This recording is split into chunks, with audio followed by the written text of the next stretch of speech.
சிவஞானம் அவர்கள் இன்றைக்கு சொல்லியிருக்கிறார், தாங்கள் அதை எப்போ கைவிட்டோம், இதை பற்றி பேசுறதை நிப்பாட்ட சொல்லி. நான் அவருக்கு சவால் விடுக்கின்றேன். நீங்களுடைய கட்சி தலைவர் என்றால், உண்மையிலே நீங்கள் இந்த ஏக்கிய ராஜாவை நீங்கள் கைவிட்டு இருக்கிறீர்கள் என்றால், நீங்கள் ஒரு போதிலும் தந்தை செல்வநாயகத்துக்கு துரோகம் அளிக்கப் போவதில்லை என்றால் சுமந்திரனை நீங்கள் முதல் ஓரம் கட்டுங்கள். ஒரு நல்ல பேச்சாளனை, நல்ல அரசியல்வாதியை, தெளிவான சிந்தனை கொண்ட ஒரு இளம் தமிழனை அடுத்த 20-25 வருஷங்களுக்கு தமிழினத்தை பொறுத்தமட்டிலே தலைமைக்கான தட்டுப்பாடு ஏற்பட முடியாது, ஏற்படக்கூடாது என்ற அடிப்படையிலே நாங்கள் அனைவரும் எங்களுடைய இறுதி காலத்திலே அடையாளம் காட்டியிருக்கிறோம். தம்பி கஜேந்திரகுமார் அவர்கள், உங்களுடைய அன்பிற்குரிய முன்னாள் பாராளுமன்ற உறுப்பினர், கரம்பரை பிறப்பிடமாக கொண்ட காலஞ்சென்ற வி நவரத்னம் ஐயா அவர்களாலே ஆகர்ஷிக்கப்பட்டவர், அவருடைய சிந்தனையாலே கவரப்பட்டவர். எப்படி தேசிய தலைவர் பிரபாகரன் அவர்கள் 60களின் இறுதியிலும் 70களின் ஆரம்பத்திலும் ஊர்காவற்ற மண்ணிலிருந்து, தீவக மண்ணிலிருந்து திரு வி நவரத்னம் அவர்கள் தெரிவித்த கருத்துக்கள் காற்றிலே கலந்து காற்றோடு இழுத்து செல்லப்பட்டு வீரமிக்க வடமராட்சி மண்ணிலே விதைகளாக விழுந்ததன் விளைவாக அந்த சிறு செடிகளினாலே, சிறு பயிர்களினாலே ஆகர்ஷிக்கப்பட்ட இளைஞனாக தமிழ் ஈழ லட்சியத்தை வரித்துக் கொண்டாரோ அந்த வரலாற்றின் தொடர்ச்சியாகத்தான் இன்றைக்கு நாங்கள் தம்பி கஜேந்திரகுமார் பொன்னம்பலம் அவர்களை இந்த மண்ணுக்குரிய ஒரு மூதாட்டியினுடைய பேரனை கிளம்பாலசிங்கம் அவர்களுடைய பூட்டனை இங்கே நாங்கள் தமிழினத்தின் தலைவனாக அடையாளம் காட்டியிருக்கிறோம். இது தீபகத்துக்கு பெருமை தரக்கூடிய விடயம், மறந்து விடாதீர்கள். தீபகத்தோடு இரத்த ரீதியாக தொடர்பு கொண்ட ஒரு தமிழன் தான் இன்றைக்கு தமிழ் தேசிய பேரவையின் தலைவனாக ஸ்ரீலங்கா பாராளுமன்றத்திலே துணிந்து பேசுகிற ஒரே ஒரு தமிழ் பாராளுமன்ற உறுப்பினராக திகழ்ந்து கொண்டிருக்கிறார் என்பதும், இந்த நாட்டில் உள்ள தமிழ் மக்கள் மாத்திரமல்ல, லட்சக்கணக்கிலே இடம்பெயர்ந்து வெளிநாடுகளில் வாழ்ந்தாலும் கூட சொல்லால் மாத்திரமல்ல சிந்தனையாலும் இங்கே எமது மக்களோடு இணைந்து கொண்டிருக்கிற எங்களுடைய வெளிநாட்டில் வாழுகிற உடன்பிறப்புகளின் அன்பிற்கும் அபிமானத்திற்கும் உரிய ஒரு தமிழர் தலைவராக திகழ்ந்து கொண்டிருக்கிறார் என்பதும் தீபகத்துக்கு பெருமை சேர்க்கின்றபடியாக இந்த தீபகம் ஒரு இருண்ட காலத்தை கடந்து விட்டிருக்கிறது, ஒரு இருண்ட யுகத்தை கடந்து விட்டிருக்கிறது. அதை நான் திரும்பி பார்க்க வேண்டியதில்லை, நீங்கள் நேரடியாக அனுபவித்தவர்கள். ஆனால் இந்த நிலைமை இப்பொழுது மாறத் தொடங்கி இருக்கிறது. மாற்றுவோம் என்கிற நம்பிக்கையோடு தீபகத்தை மாத்திரமல்ல, ஒட்டு மொத்த தமிழீழ மண்ணையை நாங்கள் மாற்றுவோம். இந்த மண்ணிலே இந்த தமிழரசு கட்சியினுடைய உபதலைவராக, பதில் தலைவராக, செயலாளராக இருக்கிற பச்சை துரோகி சுமந்திரன் இன்று ஏக்கிய ராஜ்ய வரவை கொண்டு வந்து இந்த அனுர என்ற இனவெறியரோடு சேர்ந்து நிறைவேற்றுவதற்கு கங்கணம் கட்டி நிற்கின்றார். ரணில் இந்த அனுர சொல்கிறார், ரணில் விக்ரமசிங்க கொள்ளையன், திருடன், மஹிந்த ராஜபக்ச கொள்ளையன், திருடன், கோட்டாபய ராஜபக்ச கொள்ளையன், திருடன், மைத்திரிபால கொள்ளையன், திருடன், சந்திரிகா கொள்ளைக்காரி, திருடி, இவர்கள் எல்லோரும் திருடர்கள். தாங்கள் பரிசுத்தமானவர்கள், தங்களிடம் ஆட்சியை தந்தால் எல்லாத்தையும் கட்டி எழுப்புவோம், அவர்களை சிறைகளுக்கு அனுப்ப போகிறோம் என்று அவர்களுக்கு எதிராக ஊழல் விசாரணை அப்படி என்று படங்களை காட்டிக் கொண்டிருக்கிறார். ஆனால் ஒன்றை புரிந்து கொள்ளுங்கள், அந்த திருடர்கள் என்று சொல்லுகிற, ஏனென்றால் கடந்த பாராளுமன்ற தேர்தலுக்கு பிற்பாடு நம்முடைய மக்கள் அந்த தேர்தலை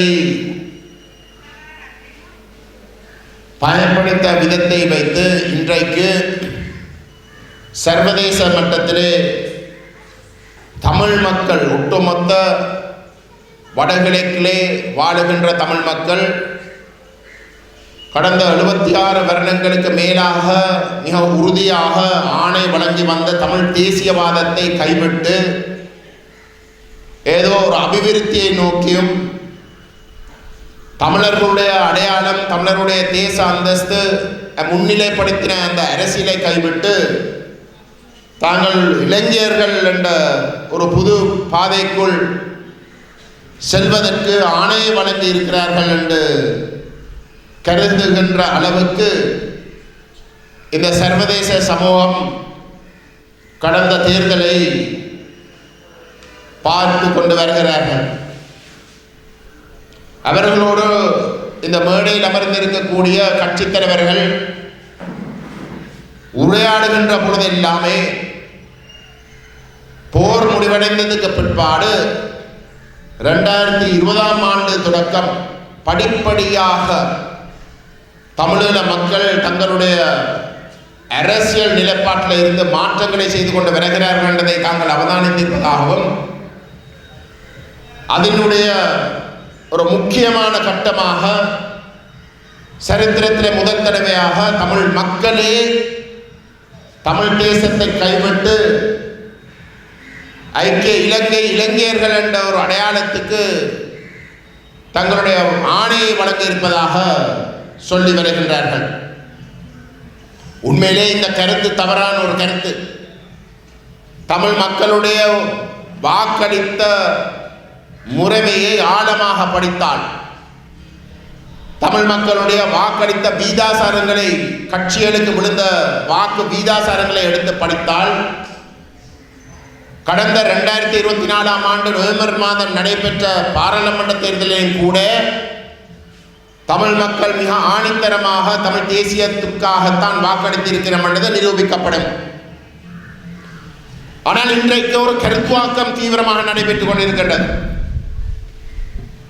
தமிழர்கள் தமிழ் தேசியவாதத்தோடு ஊறி போயிருக்கின்ற அந்த நிலைமையை ஏதோ ஒரு வகையிலே மாற்றியமைப்பதற்கு ஸ்ரீலங்கா அரசு மட்டுமல்ல, ஏன் ஒரு சில வல்லரசுகள் கூட அதை மாற்றி அமைப்பதற்கு இன்றைக்கு தீவிரமாக செயல்பட்டு கொண்டிருக்கின்றார்கள். ஆகவே நாங்கள் இந்த தேர்தலுக்கு பின்னைய காலப்பகுதியிலே தமிழ் மக்கள் தொடர்ந்தும் தமிழ் தேசியத்தோடு உறுதியாக இருக்கிறார்கள். கடந்த பாராளுமன்ற தேர்தலிலே தமிழ் மக்கள் ஏதோ ஒரு வகையிலே ஆணையை இந்த தேசிய மக்கள் சக்தி என்று சொல்லக்கூடிய ஜனதா விமுக்தி பெரமுனக்கு, ஜேவிபிக்கு கொடுத்திருப்பதாக காட்டிக்கொள்ளக்கூடிய ஒரே ஒரு தேர்தல் மாவட்டம் யாழ்ப்பாணம் மட்டும்தான். ஏனென்றால் யாழ்ப்பாணத்திலே 6 பாராளுமன்ற உறுப்பினர்கள் தெரிவு செய்யப்படலாம். அந்த யாழ்ப்பாணத்திலே 3 பாராளுமன்ற உறுப்பினர்களை அந்த தேசிய மக்கள் சக்தி திசைக்காட்டி சின்னத்துக்கு வெல்லக்கூடியதாக இருந்ததாலே யாழ்ப்பாணத்தில் மட்டும்தான் ஏதோ ஒரு வகையிலே ஆணை அவர்களுக்கு கிடைத்திருப்பதாக காட்டிக்கொள்ளக்கூடிய ஒரு இடத்திலும் கூட அந்த திசை காட்டிக்கு வெறுமனே 24% வாக்கு மட்டும்தான் கிடைத்தது என்பதை நாங்கள் சுட்டி காட்டுகின்ற பொழுது, அது மட்டுமல்லாமல் 76%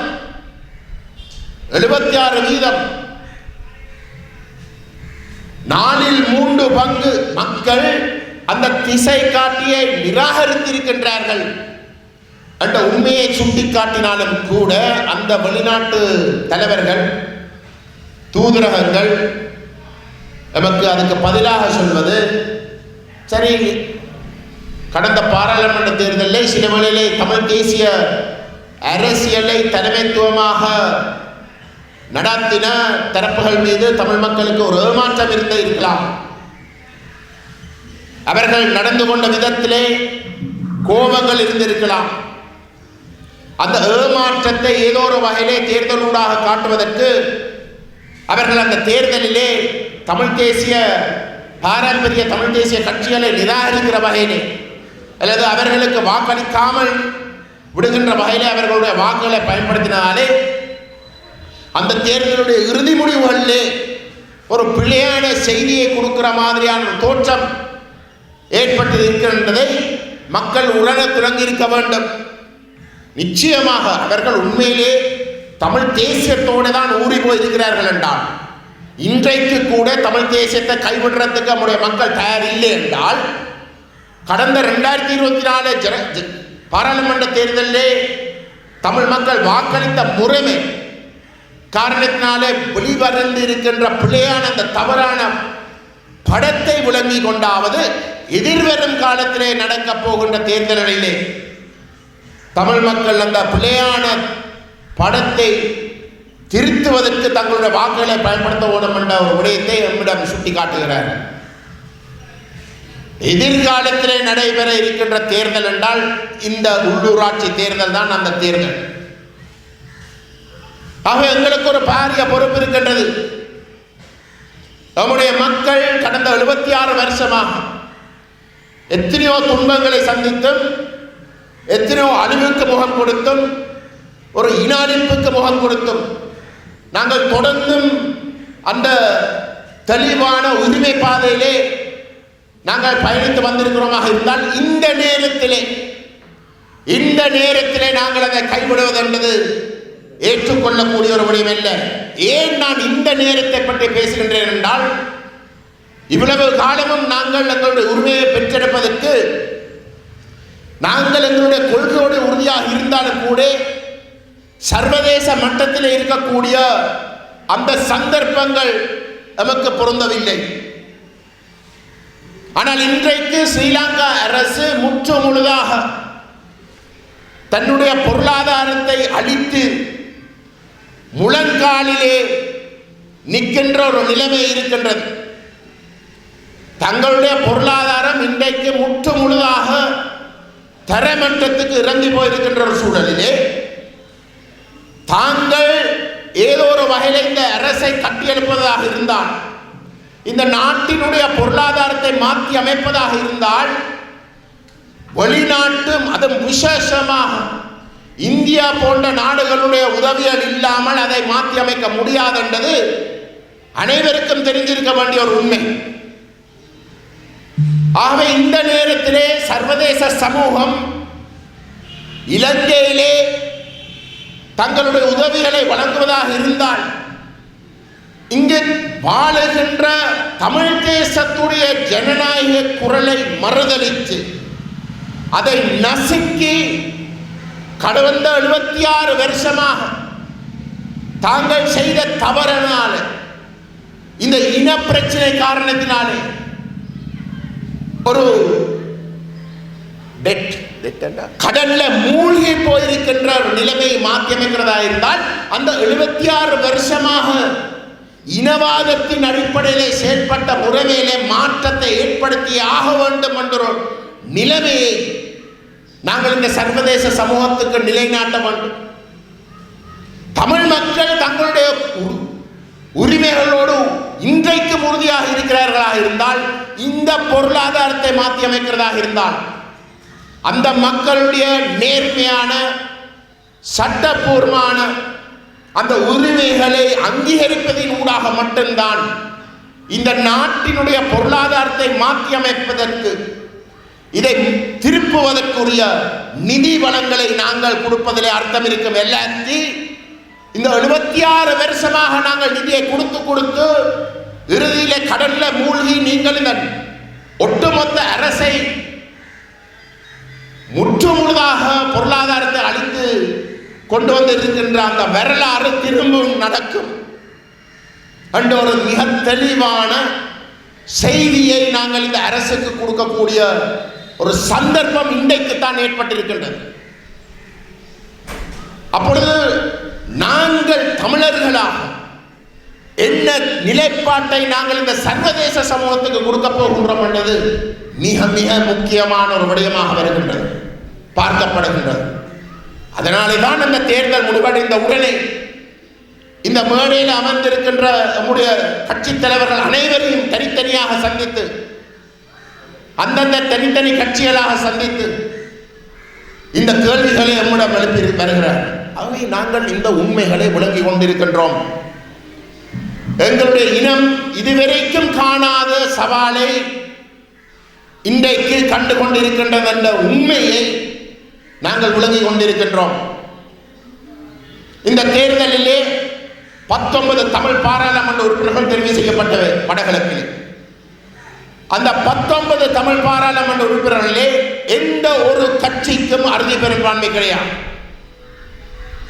போன 2020ஆம் ஆண்டு தேர்தலிலே 18 தமிழ் பாராளுமன்ற உறுப்பினர்கள் வடகிழக்கை பிரதிநிதித்துவப்படுத்துவதற்கு தெரிவு செய்யப்பட்டிருந்தாலும் கூட மிக தெளிவாக தமிழ் தேசிய கூட்டமைப்புக்கு 10 ஆசனங்கள் கிடைத்தது என்றால் 18 பேர்ல 10 என்றால் அது ஒரு அறுதி பெரும்பான்மை. ஆனால் இன்றைக்கு 19 தமிழ் பாராளுமன்ற உறுப்பினர்கள் தெரிவு செய்யப்பட்டிருக்கின்ற பொழுது அறுதி பெரும்பான்மையை காட்டுவதாக இருந்தால் பாராளுமன்ற உறுப்பினர்களை காட்ட வேண்டும். எந்த ஒரு கட்சிக்கும் 10 பாராளுமன்ற உறுப்பினர்கள் கிடையாது.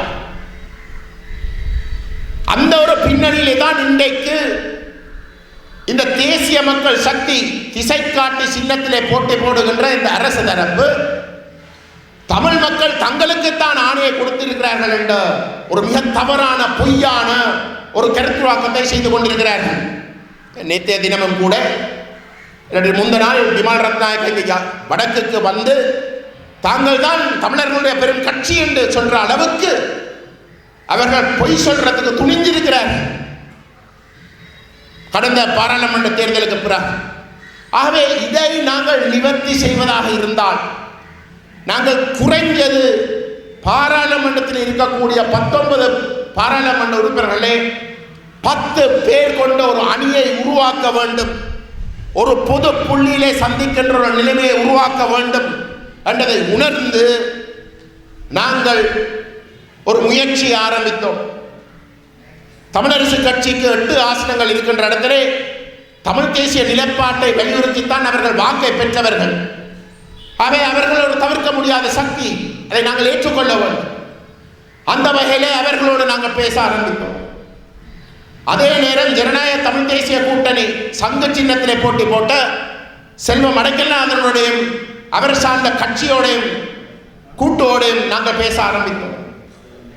அவர்களோடு பேசி நாங்கள் ஒரு இணக்கப்பாட்டுக்கு வருவதாக இருந்தால் எங்களுக்கு அந்த 10 ஆசனங்களை காட்டக்கூடியதாக இருக்கும். அப்பொழுது நாங்கள் வெளிநாட்டு தூதரங்களை சந்திக்கின்ற பொழுது எங்களுடைய பக்கத்திலே தான் ஆணை இருக்கின்றது என்பதை துணிந்து சொல்லக்கூடியதாக இருக்கும் என்பதற்காகத்தான் அந்த பேச்சுவார்த்தை, அந்த முயற்சி ஆரம்பிக்கப்பட்டது.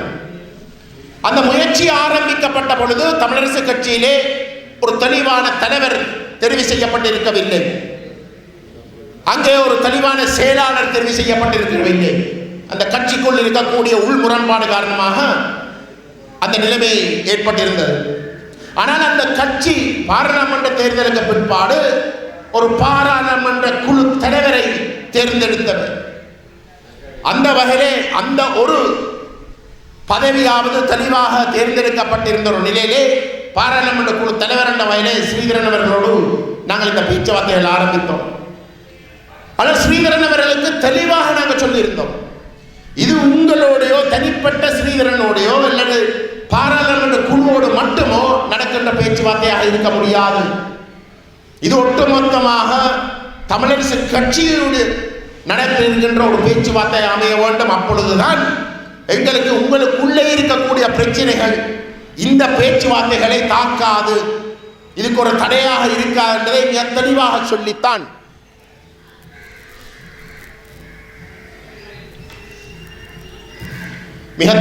சொல்லித்தான் அந்த பேச்சுவார்த்தை ஆரம்பிக்கப்பட்டது. அதே போன்று ஜனநாயக தமிழ் தேசிய கூட்டணிக்கும் நாங்கள் திரு செல்வமணிகளான அவர்களுக்கும் தெளிவாக சொல்லியிருந்தோம், நீங்களும் ஒரு கூட்டு, நீங்கள் ஒரு தனி கட்சி அல்ல, நீங்கள் தனி தெளிவு அல்ல, 5 பேர் கொண்ட கூட்டு. ஆகவே நாங்கள் உங்களோட பேசுவதாக இருந்தால் நீங்கள் உங்களுடைய கூட்டணியில் இருக்கக்கூடிய பங்காளி கட்சிகளுடைய பங்களிப்பை பிரதிநிதித்துவப்படுத்தலையும் உறுதிப்படுத்தக்கூடிய வகையில் தான் இந்த பேச்சுவார்த்தையிலே கலந்து கொள்ள வேண்டும் என்பதையும் தெளிவாக சொல்லித்தான் அந்த முயற்சியை நாங்கள் ஆரம்பித்து நாங்கள் பேச்சுவார்த்தைகளை நடத்தி கொண்டிருக்கிற ஒரு கட்டத்திலே தமிழரசு கட்சிக்கு அந்த 2 பதவிகள், தலைவர் செயலாளர் பதவிக்கு 2 நபர்கள் நியமிக்கப்படுகிறார்கள். பதில் தலைவர் என்ற வகையிலே CVK சிவஞானம் அவர்களும், பதில் செயலாளர் என்ற வகையிலே வைத்திய கலாநிதி சத்தியலிங்கம் அவர்களும், பாராளுமன்ற உறுப்பினர் சத்தியலிங்கம் அவர்களும் தெரிவு செய்யப்படுகிறார்கள். அவர்கள் தெரிவு செய்யப்பட்டதுக்கு பிறகு ஊடகங்களுக்கு திரு CVK சிவஞானம் ஒரு கருத்தை தெரிவிக்கிறார். கஜேந்திரகுமார் இந்த முயற்சியை முன்னெடுக்கிறார். ஆனால் அந்த முயற்சியை ஒருவரை ஸ்ரீதரனோடையும் பாராளுமன்ற குழுவோடையும் மட்டும் நடத்துவதை ஏற்க முடியாது. பாராளுமன்ற குழு தலைவரும் பாராளுமன்ற குழுவும் கட்சி அல்ல, கட்சி அதுக்கு கூட பெருசு. அவை உண்மையிலே கட்சியுடைய பங்களிப்புத்தான் அவசியமாக இருந்தால் கட்சியுடைய தலைவர் செயலாளர் இன்றைக்கு தெரிவு செய்யப்பட்டிருக்கின்ற ஒரு சூழலிலே அவர்களிடம் உத்தியோகபூர்வமாக இந்த அழைப்புதல் விடுவிக்கப்பட வேண்டும் என்ற கருத்தை அவர் பதிவு செய்திருந்தார். அதில் நியாயம் இருந்தது. அந்த நியாயத்தை நாங்கள் புரிந்து கொண்டு நானும் எங்களுடைய கட்சியினுடைய செயலாளரும் அவருடைய வீடை தேடி சென்று ஜனவரி 25ஆம் தேதி எழுத்து மூலமாக அவருக்கும் கட்சியினுடைய பொதுச் செயலாளர் வைத்தியகலாநிதி சத்தியலிங்கம் அவர்களுக்கும் அழைப்புதலை கொடுத்தோம். தமிழ் ஜனநாயக தமிழ் தேசிய கூட்டணியோடு அந்த பிரச்சனை இருக்கவில்லை. ஆகவே நாங்கள் அவர்களிடம் உத்தியோகபூர்வமாக அந்த அழைப்புதல் கொடுத்து நாங்கள் அவர்களுடன் பேசின பொழுது திரு CVK சிவஞானம் அவர்களே தானாகவே சொன்ன கருத்துக்களை நான் இங்கு உங்களிடம் சொல்ல வேண்டும். ஏன்னால் இன்றைக்கு அந்த கருத்துக்களில் சில மாற்றங்களை செய்ய பார்க்கிறோம். ஆகவே நீங்கள் தெரிஞ்சு வச்சிருக்கோம். சிவஞானம் அவர்கள் என்ன சொல்றார், பாராளுமன்ற உறுப்பினர் ஸ்ரீதரன் அவர்கள் கஜன் நீங்கள் அவரோட பேசின அனைத்து விடயங்களையும் எங்களுடைய மத்திய குழுக்கு வந்து பதிவு செய்திருக்கின்றார். அனைத்து விடயங்களையும் சொல்லியிருக்கின்றார். உங்களுடைய நோக்கம் அனைத்தையும் அவர் தெளிவாக எங்களிடம் சொன்ன இடத்திலே எங்களுடைய மத்திய குழு அதை முழுமையாக ஏற்றுக்கொள்றதுக்கு தயாராக இருக்கின்றது. அந்த அடிப்படையில் இந்த பேச்சுவார்த்தைகள் தொடர வேண்டும் என்பதற்காக நாங்கள் ஏற்கனவே 7 பேர் கொண்ட குழு தமிழரசு கட்சி நியமித்திருக்கின்றது. உங்களுடைய இந்த முயற்சி தொடருவதற்காகத்தான் அந்த 7 பேர் கொண்ட குழுவே நியமிக்கப்பட்டது. அது மட்டுமல்லாமல் நீங்கள் உங்களுடைய எழுத்து மூலமான கோரிக்கையிலேயும் இதுக்கு முதலும் ஸ்ரீதரன் அவர்களுக்கும் தெளிவாக நீங்கள் சொல்லியிருந்தீர்கள், ஒற்றையாட்சிக்குள்ளே பேச்சுவார்த்தைகள் எந்த இடத்திலையும் ஒரு ஆரம்ப புள்ளியாக இருக்க முடியாத அந்த வகையிலே 13ஆம் திருத்தத்தையும் இந்த 2015 19ஆம் ஆண்டு வரைக்கும் அந்த காலப்பகுதிக்குள்ளே தயாரிக்கப்பட்ட ஏக்கிய ராஜ்ய அரசியலமைப்பையும் நாங்கள் தொட்டே பார்க்க முடியாத அடியோடே நிராகரிக்க வேண்டும் என்றால் ரெண்டும் ஒற்றையாட்சிக்குள் இருக்கின்ற விடயங்கள். அந்த விடயத்தை நீங்கள் சுட்டி காட்டியிருந்தீர்கள். நாங்கள் இந்த விடயங்களை மத்திய குழுவிலே பேசின பொழுது மத்திய குழு ஏகமனதாக மன்னிக்கவும் மத்திய குழு ஏகமனதாக அல்ல, மத்திய குழு ஒரு தீர்மானம் நிறைவேற்றினது. இந்த ஏக்கிய ராஜ்ய அரசியலமைப்பை நாங்கள் முற்றுமுழுதாக கைவிடுவதாகவும் 13ஆம் திருத்தத்தை பற்றி நாங்கள் பேச்சுவார்த்தையிலே எந்த விதத்திலும் பேசக்கூடாது என்பதையும் வலியுறுத்தி ஒரு தீர்மானம் எடுக்கப்பட்டிருக்கின்றது என்ற கருத்தை அவர் ஆணித்தரமாக நம்மிடம் சொல்லியிருந்தார். அந்த பேச்சுவார்த்தை அவருடைய வீட்டிலே மூடின அறைக்குள்ளே நடைபெற்றது. ஆனால் நாங்கள் அந்த கூட்டம் முடிஞ்ச வரையிலே வரை அந்த இடத்திலே ஊடகங்கள் இருந்தவை. ஊடகங்கள் இருந்த இடத்திலே நான் சொன்னால் வேறு, ஆனால் CVK சிவஞானம் அவர்களே நான் இப்பொழுது மூடின அறைக்குள்ளே அவர்கள் எங்களிடம் சொன்ன கருத்துக்களை ஊடகங்களுக்கே பதிவு செய்திருந்தவர்.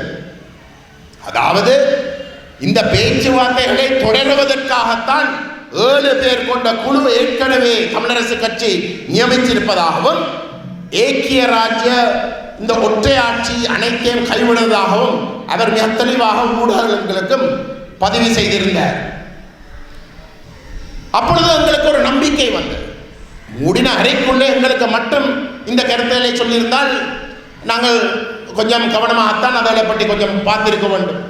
ஆனால் ஊடகங்களுக்கே CVK சிவஞானம் அவர்கள் இந்த கருத்துக்களை தெரிவிக்கிறார்கள் என்றால் அது நிச்சயமாக எங்களுக்கு ஒரு கொஞ்சம் நம்பிக்கை கொடுக்கக்கூடிய விடயமாக நாங்கள் பார்க்க வேண்டும் என்ற ஒரு விருப்பத்திலே ஒரு ஆர்வத்தோடு நாங்கள் இருந்தோம்.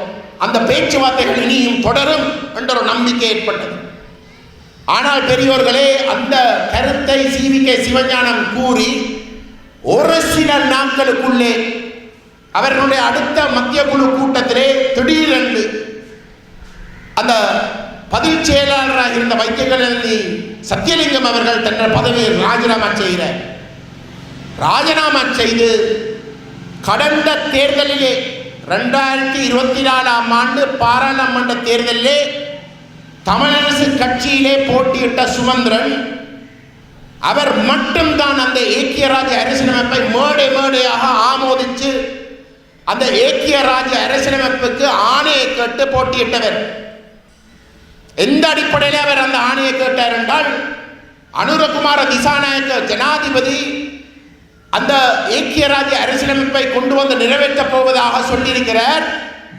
அந்த ஏக்கிய ராஜ்ய அரசியலமைப்பை தயாரித்ததில் தானும் தமிழரசு கட்சியும், ஆகவே தனக்கும் தமிழரசு கட்சிக்கும் ஒரு மிக பலமான ஆணையை கொடுப்பதன் ஊடாகத்தான் ஜனாதிபதி சொல்லுகின்ற அந்த ஐக்கிய ராஜ்ய அரசியலமைப்பை தமிழர்களும் இணைந்து நிறைவேற்றுவதற்கு ஒரு சந்தர்ப்பத்தை ஏற்படுத்தும் என்று சொல்லித்தான் அவர் வாக்கை கேட்டவர்.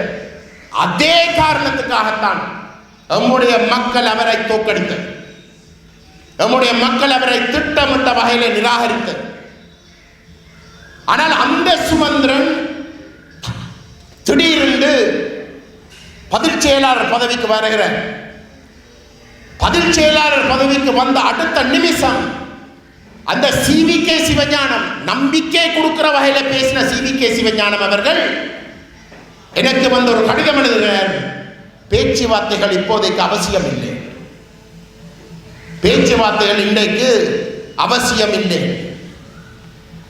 ஒரு நிமிஷத்துக்கு முன்னம் சொன்னவர், இந்த பேச்சுவார்த்தைகள் தொடர்வதற்காக 7 பேர் கொண்ட குழுவை நாங்கள் நியமித்திருக்கின்றோம், அடுத்த மத்திய குழுவிலே நாங்கள் உங்களோட பேசுவதற்காக தியாகிகளை நியமிப்போம் என்று சொன்ன CVK சிவஞானம் சுமந்திரன் செயலாளராக நியமிக்கப்படுற அடுத்த நிமிஷம் தன்னுடைய நிலைப்பாட்டில் இருந்து பின்வாங்கி அவர் பேச்சுவார்த்தையை அவசியம் இல்லை என்று சொல்லுகின்றார்.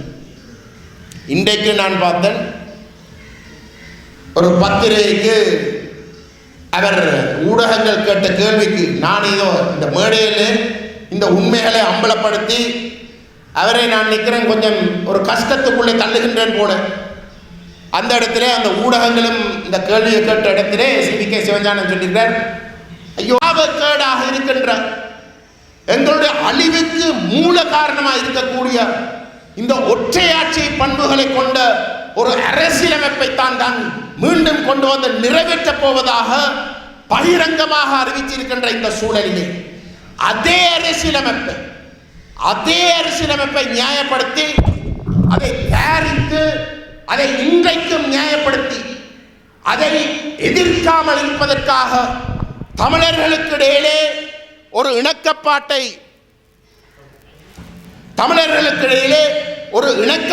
ஏற்படுத்துவதற்கான முயற்சியை முடக்கி இன்றைக்கு அனுரகுமார திசாநாயக்க அந்த ஒற்றையாட்சியை கொண்டு வந்து நிறைவேற்றுவதற்கு போதிய அளவு நேரத்தை கொடுத்து செயல்படுகின்ற தமிழரசு கட்சிக்கு வாக்களிக்கிறதுக்கும் சமம்.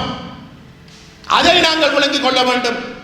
இன்றைக்கு தேசிய மக்கள் சக்தி இந்த திசைக்காட்டி சின்னத்தை வடகிழக்கில் இருந்து தமிழ் மக்கள் முற்றுமுழுதாக நிராகரித்து விட்டார்கள் என்ற ஒரு தெளிவான செய்தியை கொடுத்தே ஆகணும். அதில் மாற்று கருத்து கிடையாது. அது செய்தியே ஆகணும். அது நாங்கள் செய்ய வேண்டிய கடமை. ஆனால் அதே நேரம் என்னென்ன கருத்துக்காக நாங்கள் அந்த திசைக்காட்டி என்ற தேசிய மக்கள் சக்தி அல்லது JVP-யை நிராகரிக்க வேண்டுமோ, எதற்காக அந்த ஒற்றையாட்சியை அவர் கொண்டு வர விரும்புகின்ற ஒற்றையாட்சியை நாங்கள் நிராகரிக்க வேண்டுமோ, அதே ஒற்றையாட்சியை இன்றைக்கு கொண்டு வந்து நிறைவேற்றுவதற்கு சதி செய்து கொண்டிருக்கின்ற தமிழரசு கட்சியுடைய தலைமைத்துவத்தை அடையாளப்படுத்தி அவர்களை மூலம் கட்ட வேண்டும். மிக தெளிவாக விளங்கிக் கொள்ளுங்கள். என்னை பொறுத்தவரையிலே தமிழரசு கட்சி ஒரு தவறான ஒரு கட்சி அல்ல. அந்த கட்சி தான் இன்றைக்கு நாங்கள் அறிந்து வச்சிருக்கக்கூடிய தமிழ் தேசியவாதத்தை மிக தெளிவாக மக்கள் மட்டத்திலே கொண்டு சென்றார்கள். அதில் மாற்று கருத்து கிடையாது. தந்தை செல்வநாயகம் அவர்கள் அந்த கட்சியை ஸ்தாபித்து அன்றைக்கு தேவைப்பட்ட கொள்கை ரீதியான முடிவுகளை சரியாக எடுத்தார். ஆனால் இன்றைக்கு தந்தை செல்வநாயகத்திலே பெயரை பயன்படுத்தி தமிழரசு கட்சி என்ற கொள்கையை காட்டி அதிலே இருக்கிற தலைமைத்துவம் அந்த கொள்கைக்கு நேர்மாறாகத்தான் செயல்படுகின்றார்கள். அவர்களுக்கு இது ஒரு பழக்கம், இது புதுசல்ல, இன்றைக்கு தொடங்கின ஒரு விஷயம் அல்ல. 2009ஆம் ஆண்டு தேசிய தலைவர் தமிழ் தேசிய கூட்டமைப்பை உருவாக்கி எந்த கொள்கைக்கு நேர்மையாக பயணிக்க வேண்டும் என்று விரும்பி அதை ஆதரித்து அதை வளர்த்தாரோ, இந்த போராட்டம் மௌனிக்கப்பட்டதுக்கு பிறகு அதே கூட்டமைப்பு என்ற பெயரை பயன்படுத்தி அதே தேசிய தலைவருடைய பெயரை பயன்படுத்தி அந்த நிலைப்பாட்டுக்கு நேர்மாறாக பயணித்தவர்கள் தான் இன்றைக்கு தமிழரசு கட்சியுடைய தலைவர்கள். ஆகவே இது அவர்களுக்கு பழக்கம். தமிழ் தேசிய கூட்டமைப்புகளை செய்தார்கள். இப்பொழுது தங்களுடைய சொந்த ஸ்தாபகர் தலைவர் தந்தை செல்வனாக கொள்கைக்கும் ஆப்பு வைக்கின்ற வகையில் தான் அவர்கள் செயல்படுகின்றார்கள். ஆகவே இந்த தலைமைத்துவத்தை மாற்றி அமைச்சே ஆக வேண்டும். இந்த தலைமைத்துவத்தை மாற்றி அமைச்சே ஆக வேண்டும். சுமந்திரன் போன தேர்தலில் தோற்று போனாலும் கூட இன்றைக்கு அந்த கட்சிக்குள் இருக்கிற நிலைமையை நீங்கள் சரியான கோணத்தில் விளங்கிக் கொள்ள வேண்டும். 8 பாராளுமன்ற உறுப்பினர்கள் தெரிவு செய்யப்பட்டிருக்கிறார். அந்த 8 பாராளுமன்ற உறுப்பினர்களும் அவருக்கு அடிமையாக இருக்கிறார்கள். இதுதான் உண்மை, இதுதான் உண்மை. அவரை தோற்கடித்து கட்சிக்கு வாக்களித்தால் எல்லாம் சரி வரும் என்ற நினைப்பிலே நாங்கள் இருக்க போகிறோமாக இருந்தால் அது முற்றிலும் தவறு. அந்த பாராளுமன்ற உறுப்பினர்களுக்கு கட்சிக்குள்ளே இந்த சுமந்திரன் போன்ற மிக பிழையான தலைவர்களை தூக்கி எறியக்கூடிய ஒரு நிலைமையை உருவாக்க வேண்டும். ஆக குறைந்தது அவரையாவது திருத்தத்துக்கு அவர்கள் ஒரு நிலைமையை உருவாக்க வேண்டும். அதை உருவாக்குவதாக இருந்தால் இந்த தேர்தல் தான் அதுக்கு ஒரு பலமாக கொடுக்க வேண்டும்.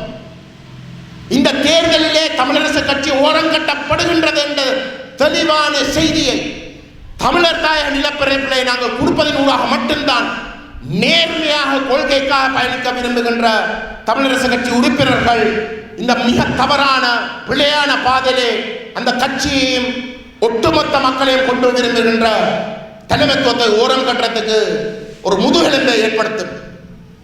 அதை நீங்கள் விளங்கிக் கொள்ள வேண்டும். அதை நாங்கள் செய்ய வேண்டும். அது நாங்கள் செய்ய வேண்டிய கடமை. ஏனென்றால் இப்ப போற போக்கிலே நாங்கள் தமிழரசு கட்சிக்குள்ளே அந்த தலைமைத்துவ மாற்றத்தை ஏற்படுத்துவதற்கு அதன் அவசியத்தை தமிழ் மக்கள் உணர்த்தாவிட்டால் இந்த தேர்தலிலே அந்த கட்சிக்கு தெளிவான ஒரு பாடத்தை படிப்பித்து சரியான கொள்கையிலே பயணிக்கக்கூடிய ஒரு தலைமைத்துவத்தை கொண்டு வா என்ற செய்தியை அவர்களுக்கும் நாங்கள் கொடுக்காவிட்டால் மிக தெளிவாக நீங்கள் எழுதி வைங்கள்.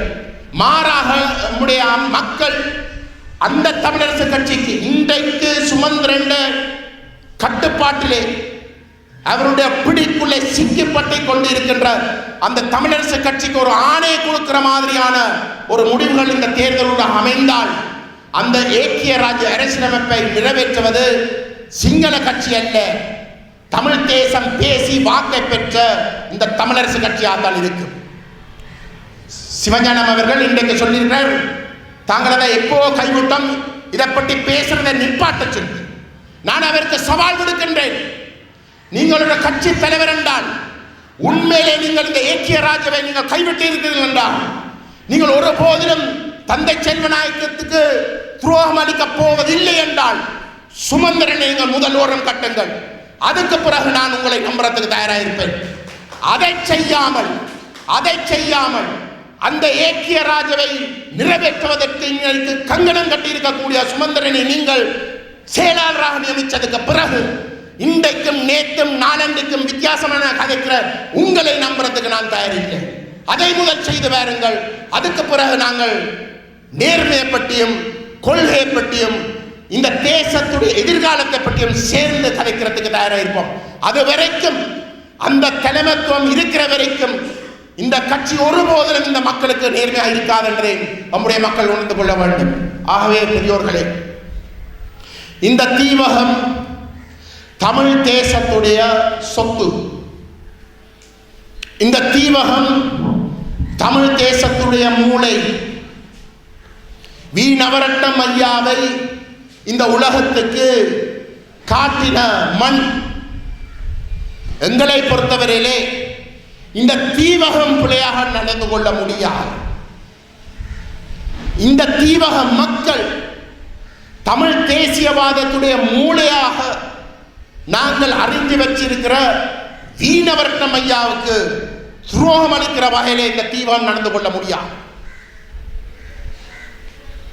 அப்படியாக இருந்தால் உங்களுக்குத்தான் மற்ற அனைத்து சபைகளுக்கும் விட ஒரு பொறுப்பு இருக்கின்றது.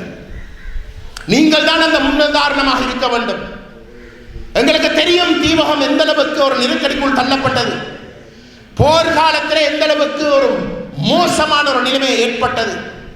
அதால எந்த அளவு தூரத்துக்கு நம்முடைய மக்கள் தீவக மக்கள் கஷ்டப்பட்டு கொண்டு சிக்கப்பட்டு கொண்டிருந்தார்கள் என்பது எங்களுக்கு நன்றாக தெரியும். இந்த தேர்தல் தான் அது அனைத்துக்கும் ஒரு பதிலாக இருக்க வேண்டும். இது வெறுமனே அந்த கஷ்டமான காலப்பகுதியிலே உங்களை வைத்து உங்களுடைய பேரில் நடந்த அநியாயங்களை சரிப்படுத்துவதாக மட்டும் இருக்கக்கூடாது. ஒட்டுமொத்தமாக தமிழ் தேசத்துக்கு இந்த மண்ணிலே அந்த மாற்றம் சரியாக வரலாமாக இருந்தால், இந்த மண்ணிலே இந்த அளவுக்கு நெருக்கடிகளுக்கு பிறகு நம்முடைய மக்கள் ஒரு தெளிவான செய்தியை கொடுக்கக்கூடியதாக இருந்தால், அது தமிழ் தேசத்திலே இருக்கக்கூடிய மற்ற அனைத்து மக்களுக்கும் ஒரு மிக தெளிவான பலமான ஒரு முன்னுதாரணமாக அமையும். அதை நிச்சயமாக நீங்கள் இந்த மேடையிலே அமர்ந்திருக்கக்கூடிய உங்களுடைய வேட்பாளருக்கு வாக்களித்த ஊடாக நேர்மையானவர்கள், ஒரு லட்சியத்துக்காக ஒன்று சேர்ந்தவர்கள், பதவி தூக்கி எறிஞ்சி ஒரு நேர்மையான பயணத்துக்கு தங்களுடைய வாழ்க்கையை அர்ப்பணிக்கிறதுக்கு முன் வந்திருக்கிறவர்கள், அவர்களுடைய ஒரு சிலர் நம்முடைய கட்சியை சார்ந்தவர்கள். அவர்களை எனக்கு தனிப்பட்ட முறையில் தெரியும். நாங்கள் தூக்கி எறியப்படுவோம், நம்முடைய மக்கள் எங்களை ஒருபோதிலும் அங்கீகரிக்க மாட்டோம் என்று 2010 கூட சரியான ஒரு கொள்கைக்கு பின்னால வர தயார் என்றால், அவர்கள் ஒருபோதிலும் இந்த மக்களுக்கு துரோகம் அளிக்க போவதில்லை. அப்படிப்பட்டவர்கள் தான் இந்த மேடையில் இருக்கக்கூடிய தலைவர்கள் அனைவரும். அதே மாதிரி தான் இந்த மேடையில் இருக்கக்கூடிய எங்களுடைய பங்காளி கட்சிகளுடைய உறுப்பினர்கள். தயவு செய்து இந்த உண்மையை விளங்கி கொண்டு இந்த தமிழ் தேசிய பேரவைக்கு சைக்கிள் சின்னத்துக்கு அந்த ஆணையை வழங்குங்கள். நான் மிக தெளிவோடு பொறுப்போடு கூறுகின்றேன், நாங்கள் உங்களுடைய நம்பிக்கைக்கு துரோகம் அளித்ததாக இருந்தால் நான் இந்த மண்ணிலே கால் வைக்க மாட்டேன். நான் அந்த வாக்குறுதியை உங்களுக்கு கொடுக்கிறேன். என்னை பொறுத்தவரையிலே இதுதான் எங்களுடைய இனத்துடைய கடைசி சந்தர்ப்பம். நாங்கள் இந்த இடத்திலே ஒரு மாற்றத்தை ஏற்படுத்துவதற்கு, தமிழ் அரசியலிலே ஒரு நேர்மையான அரசியல் கலாச்சாரத்தை மாற்றி நிலைநாட்டாவிட்டால் தமிழ் தேசம் அழியும். அந்த உண்மையை விளங்கி கொண்டுதான் இன்றைக்கு நாங்கள் ஒன்று சேர்ந்திருக்கிறோம். இன்றைக்கு நாங்கள் ஒன்று சேர்ந்திருப்பது இதோட முடிய போறதில்லை. திருந்திரவர்களை நாங்கள் அரவணைக்க தயார். மீண்டும் நான் சொல்லுகின்றேன், தமிழரசு கட்சி தன்னை திருத்திக் கொள்ள வேண்டும். தமிழரசு கட்சி தன்னுடைய ஸ்தாபக தலைவர் தந்தை செல்வநாயகம் அவர்களுடைய கொள்கைக்கு நேர்மையாக பயணிக்க வேண்டும். கடந்த 16 வருஷமாக எப்படி தேசிய தலைவருக்கு துரோகம் அளித்ததோ அதே போன்று தன்னுடைய சொந்த ஸ்தாபக தலைவருக்கு துரோகம் அளிக்கிற பாதையை கைவிட வேண்டும். நீங்கள் திருந்துவதாக இருந்தால் நாங்கள் தான் முதலிலே வரிசையிலே உங்களை அரவணைப்பதற்கு முன்னில் போவதை கூறி இந்த வாய்ப்புக்கு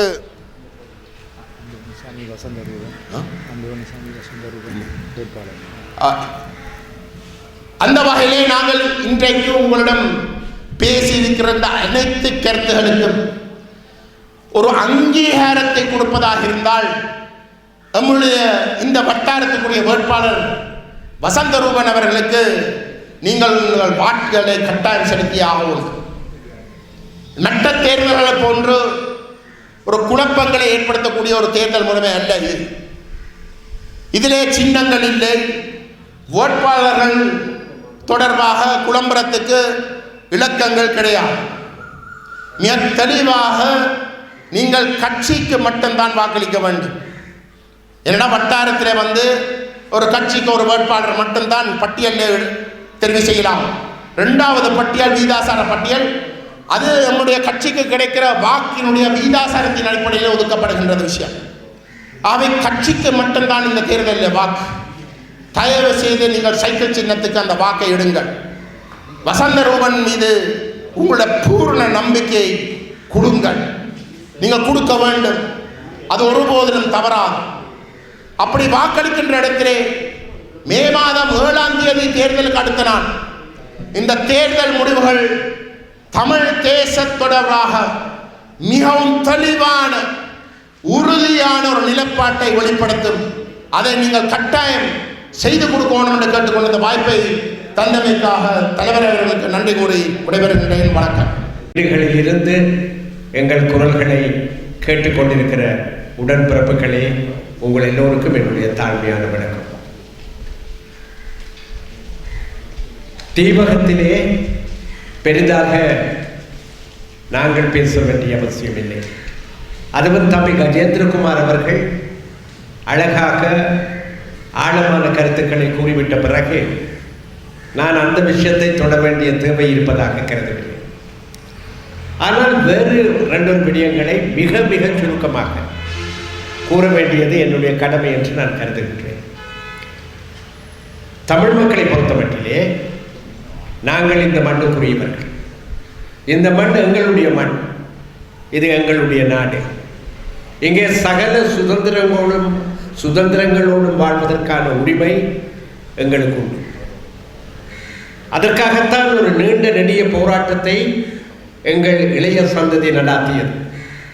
அந்த போராட்டம் 2009 முறியடிக்கப்பட்டாலும் கூட அது எந்த லட்சியத்தை, எந்த இலக்கை வைத்து நடாத்தப்பட்டதோ அதனை நோக்கி எங்களால் இயன்ற வரையிலே எங்கள் முழு சக்தியையும் திரட்டி கடந்த காலத்தை போல, போராட்ட காலத்தை போல ஒரே கொடியின் கீழ், ஒன்றுபட்ட அரசியல் தலைமையின் கீழ் நடைபோட வேண்டியது போராட்ட பாதையிலே எங்களுடைய கடமை என்று நாங்கள் கருதுகிறோம்.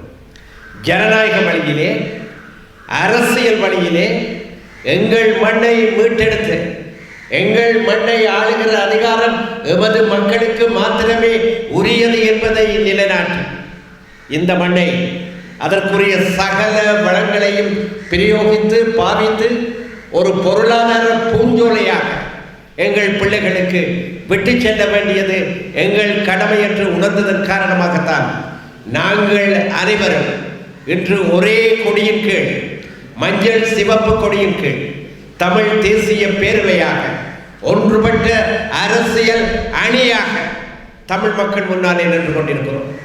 இந்த அரசியல் அணியை பயன்படுத்துவது, பலப்படுத்துவது தமிழ் மக்களுடைய கடமை.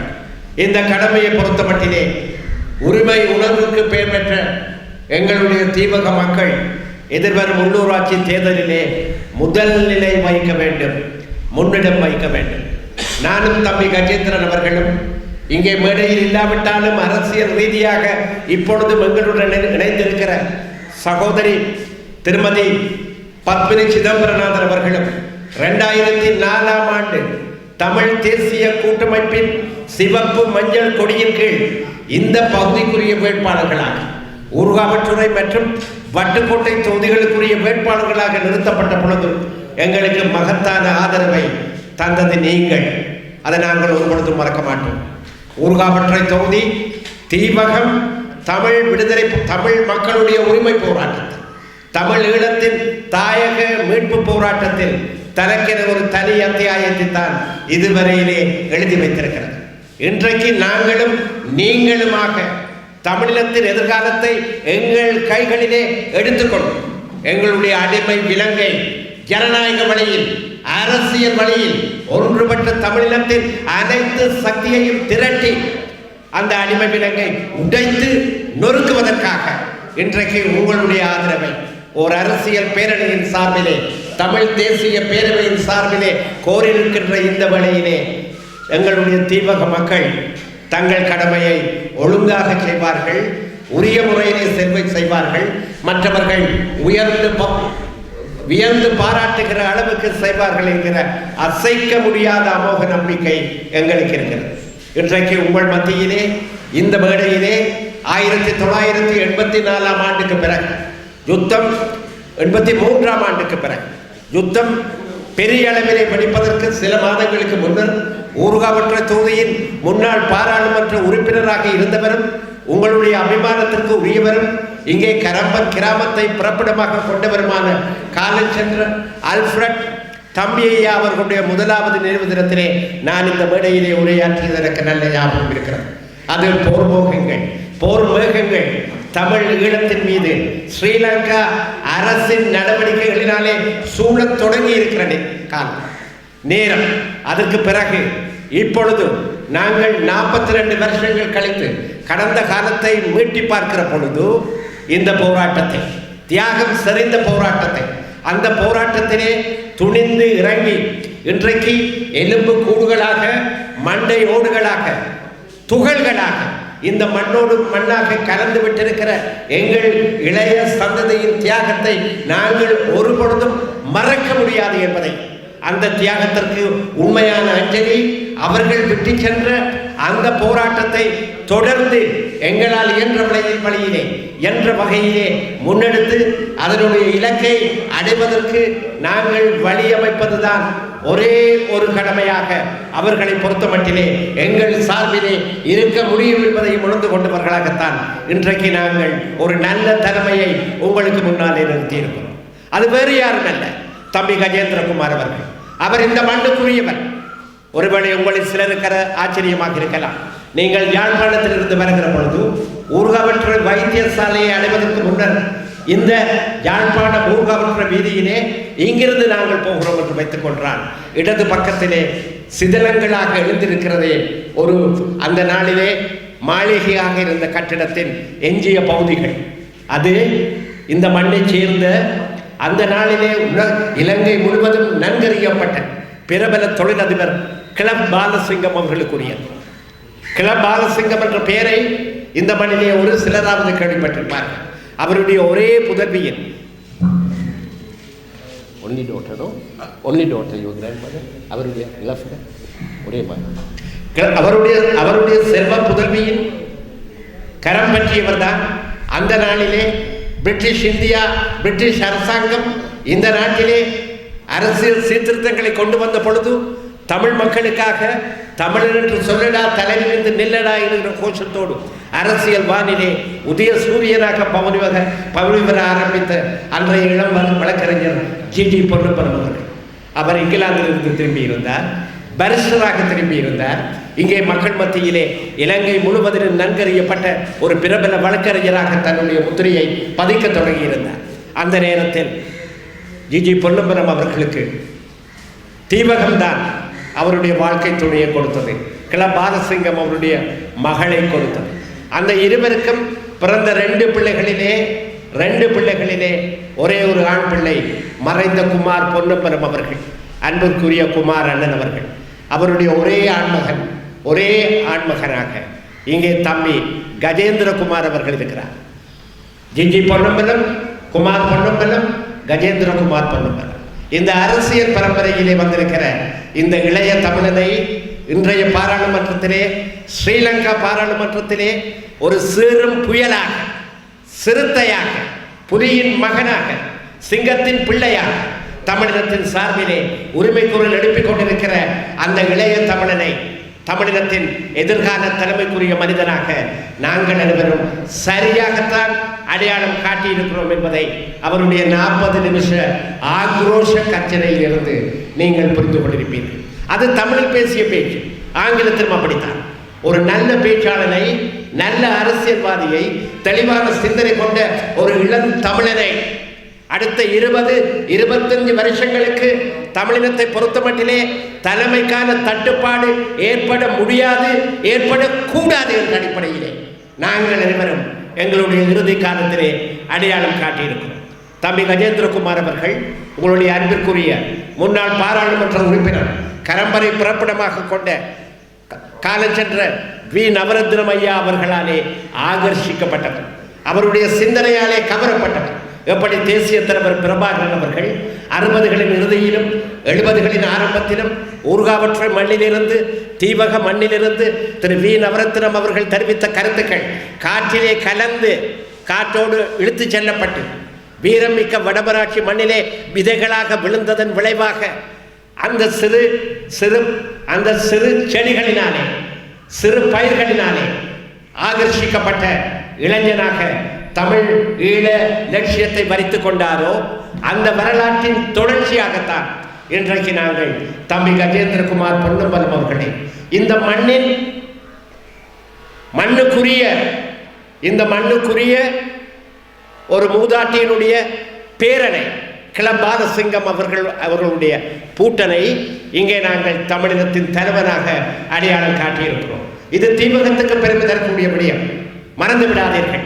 தீபகத்தோடு இரத்த ரீதியாக தொடர்பு கொண்ட ஒரு தமிழன் தான் இன்றைக்கு தமிழ் தேசிய பேரவையின் தலைவனாக ஸ்ரீலங்கா பாராளுமன்றத்திலே துணிந்து பேசுகிற ஒரே ஒரு தமிழ் பாராளுமன்ற உறுப்பினராக திகழ்ந்து கொண்டிருக்கிறார் என்பதும், இந்த நாட்டில் உள்ள தமிழ் மக்கள் மாத்திரமல்ல லட்சக்கணக்கிலே இடம்பெயர்ந்து வெளிநாடுகளில் வாழ்ந்தாலும் கூட சொல்லால் மாத்திரமல்ல சிந்தனையாலும் இங்கே எமது மக்களோடு இணைந்து கொண்டிருக்கிற எங்களுடைய வெளிநாட்டில் வாழுகிற உடன்பிறப்புகளின் அன்பிற்கும் அபிமானத்திற்கும் உரிய ஒரு தமிழர் தலைவராக திகழ்ந்து கொண்டிருக்கிறார் என்பதும் தீபகத்துக்கு பெருமை சேர்க்கின்றபடியாக இந்த தீபகம் ஒரு இருண்ட காலத்தை கடந்து விட்டிருக்கிறது, ஒரு இருண்ட யுகத்தை கடந்து விட்டிருக்கிறது. அதை நான் திரும்பி பார்க்க வேண்டியதில்லை, நீங்கள் நேரடியாக அனுபவித்தவர்கள். ஆனால் இந்த நிலைமை இப்பொழுது மாறத் தொடங்கி இருக்கிறது.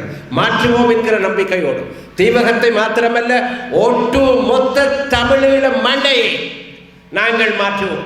இந்த மண்ணிலே சகல சுதந்திரங்களும் செழிக்கின்ற நிலைமையை நாங்கள் கொண்டு வருவோம். அதை கொண்டு வருவதானால் எங்களுக்கு ஆட்சி அதிகாரம் வேண்டும், எங்களுக்கு சுயாட்சி வேண்டும், எங்களுக்கு சுதந்திரம் வேண்டும். இந்த மண்ணிலே எங்களுக்கு என ஒரு அரசு அமைய வேண்டும். இதைத்தான் அன்றைக்கு தந்தை செல்வநாயகம் கனவு கண்டார். இதைத்தான் தேசிய தலைவர் பிரபாகரன் அவர்கள் கனவு கண்டார். அந்த கனவை நனவாக்கியே தீர்வோம் என்கிற உறுதியோடு தான் இன்றைக்கு தமிழ் தேசிய பேரவை தமிழினத்தினுடைய போர் பாசறையாக உங்களை நாடி வந்திருக்கிறது. தம்பி கஜேந்திரகுமார் அவர்கள் சொன்னார், ஒற்றுமைப்பட்டிருக்கிறோம், இந்த இறுதி சந்தர்ப்பமாக நாங்கள் இதை பார்க்கிறோம், எமது இனத்தின் விடுதலைக்கான சந்தர்ப்பமாக பார்க்கிறோம். இதை ஒரு சவாலாக ஏற்று, வரலாற்றின் சவாலாக ஏற்று இன்றைக்கு ஆட்சிக்கு வந்திருக்கிற இனவாத பௌத்த சிங்கள பேரினவாத தேசிய மக்கள் சக்தி என்று அழைக்கப்படுகிற ஜனதா விமுக்தி பெரமுன அரசின் அத்தனை திட்டங்களையும் பொடி பொடியாக்கி எங்கள் மண்ணிலே, எங்கள் காலத்திலே, உங்கள் காலத்திலே விரைவிலே, வெகு விரைவிலே சுதந்திரம் வருவதற்கான சகல நடவடிக்கைகளும் தமிழ் தேசம் ஒன்று திரண்டு எடுக்க முடியும், எடுக்கப்படும் என்கிற அந்த உறுதியோடு நாங்கள் உங்களை அறைகூப்பி அழைக்கிறோம். இது வரலாற்றின் இன்னும் ஒரு கட்டம், ஒரு புதிய அத்தியாயத்தின் ஆரம்பம், ஒரு எதிர்காலத்துக்கான சூசகம், எதிர்காலத்துக்கான கட்டியம். ஒரு கதையை நான் சொல்ல விரும்புகிறேன், அத்துடன் முடித்துக் கொள்கிறேன். இங்கிலாந்து மன்னனுக்கும் ஸ்காட்லாந்து மன்னனுக்கும் போர் நடந்த நேரம் ஸ்காட்லாந்து மன்னன் ராபர்ட் ப்ரூஸ் அடுத்து 6 தடவைகள் இங்கிலாந்தின் மீது படையெடுத்தான். ஒவ்வொரு முறையும் அவன் தோற்கடிக்கப்பட்டான், படைகள் சிதறடிக்கப்பட்டன. இறுதியாக தோற்கடிக்கப்பட்ட நிலையிலே இரத்த காயங்களோடு அவன் ஒரு குகைக்குள்ளே சென்று பாதுகாப்பு தேடிக்கொண்டிருந்த பொழுது கொஞ்சம் அண்ணாந்து பார்த்தான். ஒரு சிலந்தி கூடு கட்டி கொண்டிருந்தது. ஒரு முறை அல்ல, 2 முறை அல்ல, 3 முறை அல்ல, 6 தடவைகள் அது வலை பின்னிக் கொண்டிருந்தது. 6 தடவைகளும் அந்த வலை அறுந்து விழுந்தது, சிலந்தி கைவிடவில்லை. 7வது முறையாக அந்த வலையை கட்டி முடித்தது. அதை பார்த்து கொண்டிருந்த ஸ்காட்லாந்தின் மன்னன், இன்றைக்கு இங்கிலாந்தோடு இணைந்திருக்கிற பிரித்தானியாவின் பகுதியாக இருக்கிற ஸ்காட்லாந்து நாட்டின் மன்னன் ராபர்ட் ப்ரூஸ் அதை பார்த்த பொழுது அவருடைய மூளைக்குள்ளே ஒரு மின்னல் பொறை. இந்த சிலந்தி, சின்னஞ்சிறிய சிலந்தி 7 தடவைகள் வலையை பின்ன முயன்றும் முடியாமல் விழுந்து விழுந்து எழும்பி மீண்டும் பின்னி இப்பொழுது 8வது தடவையாக அதை பின்னி முடிக்க முடியும் என்றால் ஏன் என்னால் முடியாது, ஏன் எனது மக்களால் முடியாது? இந்த கேள்வி அவனுக்கு எழுந்தது. எழுந்தான், படை திரட்டினான், மீண்டும் போர் தொடுத்தான், ஸ்காட்லாந்து விடுதலை பெற்றது. இது ஒரு உதாரணம். இதை நான் சொல்வதற்கு காரணம், எங்களுடைய நீண்ட நெடிய வரலாற்றிலே, தமிழ் தேசத்தின் வரலாற்றிலே நாங்கள் பல தடவைகள் வென்றிருக்கிறோம். 2000 3000 ஆண்டுகளாக நீடித்து செல்கிற எங்களுடைய வரலாற்றிலே நாங்கள் பல தடவைகள் வீழ்ந்திருக்கிறோம். ஆனால் வீழ்ந்த ஒவ்வொரு தடவையும் மீண்டும் எழ நாங்கள் தவறியது. வீழ்ந்த ஒவ்வொரு தடவையும் நாங்கள் மீண்டும் எழுந்திருக்கிறோம், மீண்டும் மீண்டும் எழுந்திருக்கிறோம், வீழ்ந்து வீழ்ந்து எழுந்திருக்கிறோம். இப்பொழுது நாங்கள் வீழ்ந்திருக்கலாம், நாங்கள் மீண்டும் எழுவோம். தமிழ் தேசம் மீண்டும் எழும். தமிழ் தேசிய பேரவையின் தலைமையிலே, தம்பி கஜேந்திரன் காலத்திலே, தம்பி செல்வராஜா கஜேந்திரன் காலத்திலே, நாவலனின் காலத்திலே, எங்களோடு இணைந்திருக்கிற இந்த தம்பிகளின் காலத்திலே, பல்லாயிரம் தம்பிகள் தங்கைகளின் காலத்திலே எங்கள் தேசம் மீண்டும் எழும். அது நிச்சயமாக நிரந்தரமானதாக இருக்கும். நாங்கள் மீண்டும் எழுவோம். இந்த மண்ணிலே எமது சுதந்திர கொடி மீண்டும் பிறக்கும், எங்கள் ஆட்சி மலரும், எமக்கெனோ அரசு மலரும். அப்பொழுது இந்த தீவகம், அழகிய தீவகம், நெடுந்தீவு முதல் எழுபதீவு, ஏன் செய்வது சொந்த ஊரான காரதீவையும் உள்ளடக்கி பறந்து விரிந்திருக்கிற இந்த தீவகம் ஒரு பொருளாதார பூஞ்சோலையாக மாறும்.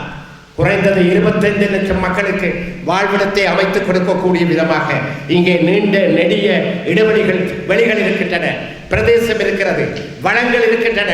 ஒரு காலத்திலே மாபெரும் துறைமுகமாக இருந்த ஊர்காவத்துறை துறைமுகம் இருக்கிறது. இவையெல்லாம் எங்களுக்கு கடவுள் தந்த இயற்கை தந்த கொடைகள். இவற்றை பயன்படுத்துவோம்.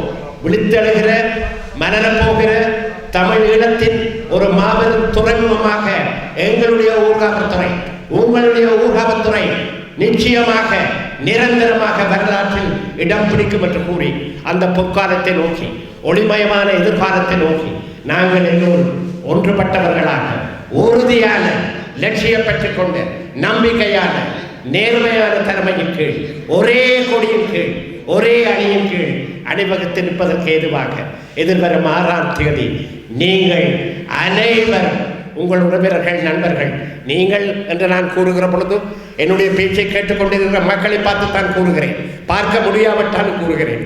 நீங்கள் உங்கள் உறவினர்களுக்கு, நண்பர்களுக்கு அனைவருக்கும் கூறி சைக்கிள் சின்னத்திற்கு வாக்களிக்க வைத்து ஒரு புதிய அத்தியாயத்தை, புதிய ஒரு அரசியல் யுகத்தை, ஒரு சுதந்திரம் மலர்கிற பொற்காலத்தை நோக்கி நாங்கள் செல்வதற்கு ஏதுவாக நீங்கள் செயற்பட வேண்டும், செயற்படுவீர்கள் என்கிற நம்பிக்கையோடு என்னுடைய பேச்சினை முடித்துக் கொள்கிறேன். நன்றி, வணக்கம்.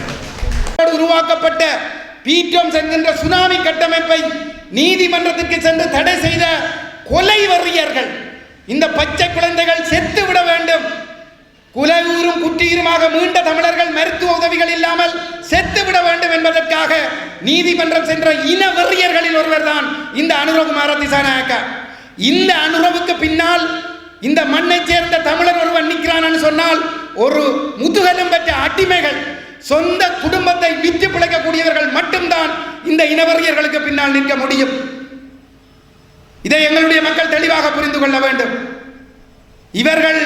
இவர்களுக்கு புலிகள் தான் பிரச்சனை, பீட்டம் சூடாக உதவி வந்தால் புலிகள் உயிர் பிழைத்து விடுவார்கள் என்பதுதான் அவர்களுடைய கரிசனையாக இருந்திருந்தால், நீங்கள் நடத்தி திரட்டி கொடுத்த இராணுவ சிங்கள இளைஞர்கள் வெறியர்களாகி இராணுவ சீருடைய அணிந்து எங்களுடைய மக்கள் மீது கொலை வெறியாட்டம் நடத்தி எங்களுடைய பெண்களை பாலியல் வல்லுறவுக்குள்ளாக்கி எங்களுடைய மக்களின் சொத்துக்களை எல்லாம் கொள்ளையடித்து தென்னிலங்கைக்கு 2009 மே 18க்குள் கொண்டு போய் சேர்த்தார்கள். 3.5 லட்சம் மக்கள் முள்ளிவாய்க்காலிலே குலை உயிரும் குற்றீருமாக ஒருவேளை தண்ணி இல்லாமல் படுத்திருந்தார்கள். அப்பொழுது அந்த யுத்தம் முடிந்த பின்னராவது நீங்கள் முள்ளிவாய்க்காலுக்கு வட்டுவாலுக்கு சென்றிருக்கலாமே, செட்டிகுளத்தில் இருந்த முகாமுக்கு சென்றிருக்கலாமே, அங்கு சென்று எங்களுடைய மக்களுக்கு சாப்பாடு கொடுத்திருக்கலாமே. முகாமுக்குள் எத்தனை ஆயிரம் பெண்களை உங்களுடைய சிங்கள இனவரை இராணுவ காடையர்கள் கொண்டு சென்று பாலியல் வல்லுறவுக்குள்ளாக்கி கொலை செய்தார்கள். நீங்கள் திரட்டி கொடுத்த சிங்கள இளைஞர்கள் இராணுவமாகி காடையர்களாகி கொண்டு சென்று கொலை செய்தார்கள், கற்பழித்தார்கள். அப்பாவி பெண் குழந்தைகள் 13 வயது, 14 வயது, 15 வயது பச்சை குழந்தைகளை கொண்டு சென்று பாலியல் வல்லுறவுக்குள்ளாக்கி கொலை செய்தார்களே. அப்பொழுது எங்கு சென்றீர்கள் நீங்கள் எல்லோரும்? அந்த முகாமுக்கு சென்று எங்களுடைய மக்களை காத்திருக்கலாமே. உங்களுக்கு புலிகள் தான் பிரச்சனை என்று சொன்னால் புலிகளை அழித்து விட்டீர்களே. 2000 ஆண்டிலே உங்களுடைய இராணுவம் தமிழர்களிடம் மண்டியிட்டது. 2000 ஆணையரவு வீழ்த்தப்பட்ட பின்னர் இந்தியா தலையிடா விட்டிருந்தால் யாழ்ப்பாணத்தில் இந்த 40,000 இராணுவத்தினரும் இராணுவ கைதிகளாக உங்களிடம் புலிகளால் ஒப்படைக்கப்பட்டிருப்பார்கள். இந்தியா தலையிட்டு தான் யாழ்ப்பாணத்தின் மீதான படையெடுப்பை அன்று நிறுத்தியிருந்த, அதனால் தப்பி பிழைத்தீர்கள். இடுப்பொடுந்து படித்திருந்த உங்களுடைய படைகளுக்கு சமாதான சூழலை பயன்படுத்தி படைகளை திரட்டி உலக நாடுகளிடம் நிதிகளை திரட்டி மீண்டும் யுத்தத்துக்கு செல்லுங்கள் என்று உசுப்பேத்தி போரை தொடக்கி ஒரு சமாதான சூழலை கெடுத்த இன வறியர்கள், கொலை வறியர்கள் இந்த என்பிபியினர். இந்த என்பிபி வறியர்களோடு சேர்ந்து இந்த சுமந்திரன் ஒரு தமிழின விரோதி, இந்த தமிழரசு கட்சியினுடைய உபதலைவராக, பதில் தலைவராக, செயலாளராக இருக்கிற பச்சை துரோகி சுமந்திரன் இன்று ஏக்கிய ராஜ்ய வரவை கொண்டு வந்து இந்த அனுர என்ற இனவறியரோடு சேர்ந்து நிறைவேற்றுவதற்கு கங்கணம் கட்டி நிற்கின்றார். ரணில் இந்த அனுர சொல்கிறார், ரணில் விக்ரமசிங்க கொள்ளையன், திருடன், மஹிந்த ராஜபக்ச கொள்ளையன் திருடன், கோட்டாபய ராஜபக்ச கொள்ளையன் திருடன், மைத்திரிபால கொள்ளையன் திருடன், சந்திரிகா கொள்ளைக்காரி திருடி, இவர்கள் எல்லோரும் திருடர்கள். தாங்கள் பரிசுத்தமானவர்கள், தங்களிடம் ஆட்சியை தந்தால் எல்லாத்தையும் கட்டி எழுப்புவோம், அவர்களை சிறைகளுக்கு அனுப்ப போகிறோம் என்று அவர்களுக்கு எதிராக ஊழல் விசாரணை அப்படி இப்படி என்று படங்களை காட்டிக் கொண்டிருக்கிறார்கள். ஆனால் ஒன்றை புரிந்து கொள்ளுங்கள், அந்த திருடர்கள் என்று சொல்லுகிற அதே மைத்திரிபாலவும் அதே ரணில் விக்ரமசிங்கவும் 2016 ஆண்டு மார்ச் மாதம் 5ஆம் தேதி உருவாக்கிய அரசியல் நிர்ணய சபையை, நாடாளுமன்றத்தை அரசியல் நிர்ணய சபையாக பிரகடனப்படுத்தி ஒரு புதிய அரசியலமைப்பு உருவாக்கம் நடைபெற்றது. அந்த அரசியலமைப்பு உருவாக்கத்தில் இந்த இனவரை பிடித்த நாட்டினுடைய இன்றைய தலைவர் அனுரகுமாரவும் அங்கே பங்காளியாக இருந்தார். இந்த சுமந்திரனும் சம்பந்தனும் அதிலே இருந்தார்கள். கூட்டமைப்பில் இருந்த அனைத்து அடிமைகளும் அதற்கு ஒத்துழைத்து நின்றார்கள். ஒருவர் கூட அதற்கு மாற்று கருத்தோடு இருக்கவில்லை. அவ்வாறு இருந்து ஒரு வரைவை தயாரித்தார்கள். 17 செப்டம்பர் 21 அந்த வரைவு வெளிவந்தது. அந்த வரைவுக்கு சம்பந்தன் தமிழரசு தேசிய தலைவர் பிரபாகரன் உருவாக்கி 2009 அந்த போராட்ட மௌனிப்புக்கு பிற்பாடு ஒரு தங்க தாம்பாளத்தில் வைத்து தலைவர் என்ற பதவி இந்த சம்பந்தனிடம் கொடுக்கப்பட்டது. அவ்வாறு பதவியை பெற்றுக் கொண்ட சம்பந்தன் 10லும் 15லும் தொடர்ச்சியாக இந்த மக்களுடைய 90% வாக்குகளை பெற்று அறுதி பெரும்பான்மை கொண்ட தலைவராக அங்கிருந்த போது அந்த அரசியல் நிர்ணய சபையிலே பங்கெடுத்து எழுத்து மூலம் கொடுத்திருக்கிறார். பௌத்தம் அரச மதம் என்பதை ஏற்றுக்கொள்கிறோம் என்று இலங்கையினுடைய 4வது புதிய அரசியலமைப்புக்கான விரைவிலே எழுத்து மூலம் கொடுத்திருக்கின்றார். இந்த துரோகம் நடந்த பொழுது கூட்டமைப்பில் இருந்த ஒரு மானஸ்தன் கூட தன்னுடைய பதவியை திறந்து வெளியேறவில்லை. அந்த வரைவு வெளிவந்த பிற்பாடு ஸ்ரீகாந்த் ஐயா அவர்கள் அப்பொழுது தெலோவோடு இருந்தார். அவர்கள் அதற்கு எதிராக ஒரு கருத்தை வெளியிட்டிருந்தார்கள். அதை தாங்கள் நிராகரிக்கிறோம் என்று சொல்லி. ஆனால் அவர்கள் பாராளுமன்றத்தில் இல்லை. பாராளுமன்றத்தில் இருந்த செல்லமடைக்கல்நாதன் அந்த நிலைப்பாட்டோடு தான் இருக்கிறார். அப்ப அந்த ரணில் மைத்திரி அரசாங்கம் உருவாக்கிய அவர்கள் எல்லா விதத்திலும் அவர்கள் திருடர்கள். நிர்வாகத்தில் ஊழல் மோசடி, அதிகார துஷ்பிரயோகம், பணத்திலே ஊழல் மோசடி, அவர்கள் தூக்கிலிடப்பட வேண்டியவர்கள் என்பது இந்த அனுரவினுடைய நிலைப்பாடு. அதே ரணிலும் அதே மைத்திரியும் சேர்ந்து உருவாக்கிய அரசியலமைப்பு பேரவையால் தயாரிக்கப்பட்ட ஏக்கிய ராட்சிய வரைவு, அந்த வரைவு வடகிழக்கு தாயகத்தை கைவிட்டு நிராகரித்து, சமஸ்தியை நிராகரித்து, சிங்கள பௌத்தர்களுடைய கைகளுக்கு மட்டும் அதிகாரத்தை கொடுக்கிற ஒரு ஏக்கிய ராட்சி என்ற பெயரோடு அது தயாரிக்கப்பட்டிருக்கிறது. அதை சுமந்திரனும் சம்பந்தனும் தான் சேர்ந்து செய்தார். அந்த வரைவை எந்த மாற்றங்களும் இல்லாமல் இந்த இனவாதி அனுரகுமார திசாநாயக்கா ஏற்றுக்கொண்டு ஜனாதிபதி தேர்தல் காலப்பகுதியிலே தேர்தல் விஞ்ஞாபனத்திலே குறிப்பிட்டிருக்கிறார். அதை அந்த வரைவை தான் முன்கொண்டு வந்து நிறைவேற்றப் போகிறேன் என்று சொல்லி பின்னர் நாடாளுமன்ற தேர்தல் காலத்திலும் அதே கருத்தை சொல்லி தன்னுடைய மக்களிடம் அறுதி பெரும்பான்மை 3-2 ஆணையை பெற்றிருக்கிறார். அந்த வரைவை தான் தயாரித்தது என்றும் அதை கொண்டு வந்து நிறைவேற்றுவதற்கு தங்களுக்கு ஆணை வேண்டும் என்றும் இந்த தமிழின தரகர் சுமந்திரன் இந்த ஒவ்வொரு கூட்டமாக சொல்லிக் கொண்டு திரிந்தார். இந்த மக்கள் அதை புரிந்து கொண்டு அவருக்கு செருப்பால் அடித்தது போன்று அவரை தோற்கடித்திருக்கிறார்கள். இப்பொழுது அவர் தமிழரசு கட்சியினுடைய பதில் செயலாளராக இருந்து கொண்டு உங்கள் முன்னால் மீண்டும் உள்ளூராட்சி மன்றத்திற்கு பட்டியலை போட்டுவிட்டு வேறு முகங்கள் ஊடாக உங்களிடம் வாக்கு கேட்டு வருகின்றார். நீங்கள் அது என்பிபியாக இருக்கலாம், தமிழரசு கட்சி வீட்டு சின்னமாக இருக்கலாம், சங்காக இருக்கலாம், உங்களுடைய ஊரில் இருக்கிற ஒரு நல்ல மனிதன் நிற்கிறாரே என்று அவருடாக நீங்கள் அந்த கட்சியை பார்த்தீர்களாக இருந்தால் உங்களுடைய இருப்பை நீங்கள் இழப்பீர்கள். அந்த தரப்புகளுக்கு விழப்போகிற வாக்கு அவருடைய கொள்கைகளுக்கு விழப்போகிற வாக்காக இருக்கும். ஆகவே இவர்கள் அனைவரும் தோற்கடிக்கப்பட வேண்டியவர்கள். இவர்கள் மக்களால் தெரிவு செய்யப்பட்டு இவ்வளவு அட்டூழியங்களை செய்கிற பொழுது இவர்களுக்கு ஆதரவாகவே இந்த ஸ்ரீலங்கா காவல்துறையும் முப்படைகளும் எங்களுக்கு எதிராக வன்முறைகளை செய்கிற பொழுது அந்த வன்முறைகளுக்கு அடிபணியாமல் உறுதியாக நின்று களத்திலே 15 ஆண்டுகளாக இந்த மக்களுக்காக நேர்மையாக இந்த போராட்டத்தை முன்னெடுத்து கொண்டு வந்த கஜேந்திரகுமார் பொன்னம்பலத்தை பலப்படுத்த வேண்டும். இங்கே அன்னராசாணி அவர்கள் இருக்கிறார். அவர் கடத்தொழில் சங்கத்தினுடைய தலைவர். இந்த கடத்தொழில் சமூகம் போருக்கு பிற்பாடு வடகிழக்கு தமிழர் தேசத்திலே தமிழர்களுடைய ஒரு பொருளாதாரம் குறிவைக்கப்பட்டு பொருளாதாரம் முழுதாக புறக்கணிக்கப்படுகிறது, அபிவிருத்தி செய்யப்படவில்லை என்பது ஒரு பொதுவான பிரச்சனை. எந்த ஒரு ஆட்சியாளரும் தமிழர்களுடைய பொருளாதாரத்தை கட்டியெழுப்பதற்கு எதையும் செய்யவில்லை என்பது, புறக்கணித்தார்கள் என்பது ஒரு பொதுவான நிலைப்பாடு. ஆனால் ஒரு சமூகம் குறிவைக்கப்பட்டு புறக்கணிக்கப்பட்டது என்பதல்ல, திட்டமிட்டு அழிக்கப்பட்டது என்று சொன்னால் அது கடற்தொழில் சமூகம் மாத்திரம்தான் அழிக்கப்பட்டது. நீங்கள் உங்களுடைய சொந்த முதலீட்டிலே அல்லது புலம்பெயர் தேசத்தில் இருக்கக்கூடிய உங்களுடைய பிள்ளைகள் உறவினர்களுடைய முதலீட்டை பெற்றுக்கொண்டு அல்லது உங்களுடைய மனைவி பிள்ளைகளுடைய களத்தில் இருக்கக்கூடிய நகை நட்டை அடைவு வைத்து விற்று கடற்தொழில் கலங்களை போருக்கு பின்பாடு நீங்கள் வாங்கி கடலிலே கொண்டு போட்டால் அங்கே தென்னிலங்கையில் இருந்து வந்த பெரும்பான்மையின சிங்களவர்களுடைய சட்டவிரோத கலங்களால் எங்களுடைய மீனவர்களின் வலைகள் அறுக்கப்பட்டது, படகுகள் சேதப்படுத்தப்பட்டது. இந்தியாவில் இருந்து வருகின்ற, தமிழகத்தில் இருந்து வருகின்ற படகுகளால் எங்களுடைய மீனவர்களின் முதலீடுகள் அளிக்கப்படுகிறது. இது ஒரு நாள் 2 நாள், ஒரு மாதம் 2 வாரம், ஒரு வருடம் 2 வருடம் நடக்கவில்லை. 2009 மே 18க்கு பிற்பாடு 16 ஆண்டுகளாக தொடர்ச்சியாக இந்த அழிவு நடைபெற்றுக் கொண்டிருக்கிறது. இதற்காக நேர்மையாக குரல் கொடுக்கின்றவர்களாக அன்னராசா அண்ணன் போன்ற விரல் விட்டு எண்ணக்கூடியவர்கள் மாத்திரம்தான் இருக்கின்றார்கள். ஏனையவர்கள் இங்கே கொஞ்ச காலம் காட்டாட்சி நடத்திய இபிடிபி தேச விரோதி டக்ளஸ் சிவானந்தாவுக்கு பின்னாலே எடுபடிகளாக கனவேர் தெரிந்தார். அவர்களுக்கு பயந்து மௌனமாக கனவேர் இருந்தார். ஆனாலும் துணிச்சலோடு இந்த கடற்தொழில் மக்களுடைய பிரச்சனைகளுக்காக முழு நேரமுமே குரல் கொடுத்துக் கொண்டிருக்கின்ற ஒரு நபராக அன்னராசா அண்ணே அவர்கள் இருந்தார்கள். எங்களுக்கு ஒரு பெரிய ஆதங்கம் இருந்தது. உண்மையிலே இவர் விட்ட தவறு 20ஆம் ஆண்டில் கஜேந்திரகுமார் பொன்னம்பலம் தலைமையிலே நாடாளுமன்றத்திலே போட்டியிட்டவர் ஒரு நாடாளுமன்ற உறுப்பினராக வந்திருக்க வேண்டும், அல்லது 24ஆம் ஆண்டிலேனும் எங்களுடைய பட்டியலிலே வந்தவர் ஒரு நாடாளுமன்ற உறுப்பினராக வந்திருக்க வேண்டும். ஏனென்றால் அவருடைய குரல் நாடாளுமன்றத்தில் ஒலித்திருக்க வேண்டும். சமரசம் இல்லாமல் இந்த மக்களுக்காக அனைத்து அரங்குகளிலும் உறுதியாக நிற்கக்கூடியவர்கள் தான் எங்களுக்கு தேவை. அந்த பயணத்திலே மிக உறுதியாக நின்று செயல்பட்டுக் கொண்டிருக்கின்ற ஒருவர் அன்னராசா அண்ணே அவர்கள். இந்த கடற்தொழில் மக்களுக்காக நாங்கள் இந்த முழு காலத்திலும் நாங்கள் குரல் கொடுத்துக் கொண்டே வருகின்றோம். அண்மையிலே இந்திய பிரதமர் கொழும்புக்கு வந்திருந்தார்.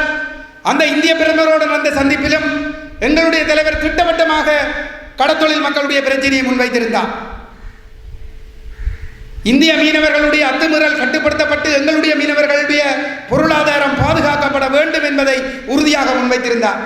இதற்கு முன்னரும் நாங்கள் இந்திய தூதுவர்களுடன் சந்தித்த பொழுது எங்களுடைய தலைவர் மிக உறுதியாக தாயும் பிள்ளையும் என்றாலும் வாயும் வயிறும் வேறு என்ற அடிப்படையிலே தமிழக மீனவர்கள் எங்களுடைய தொப்புள் கொடி உறவாக இருந்தாலும், ஒரு தாய் பிள்ளைகளாக இருந்தாலும், வாயும் வயிறும் வேறு என்ற அடிப்படையில் எல்லைகளுக்குள் அவர்கள் நின்று தொழில் செய்ய வேண்டும்.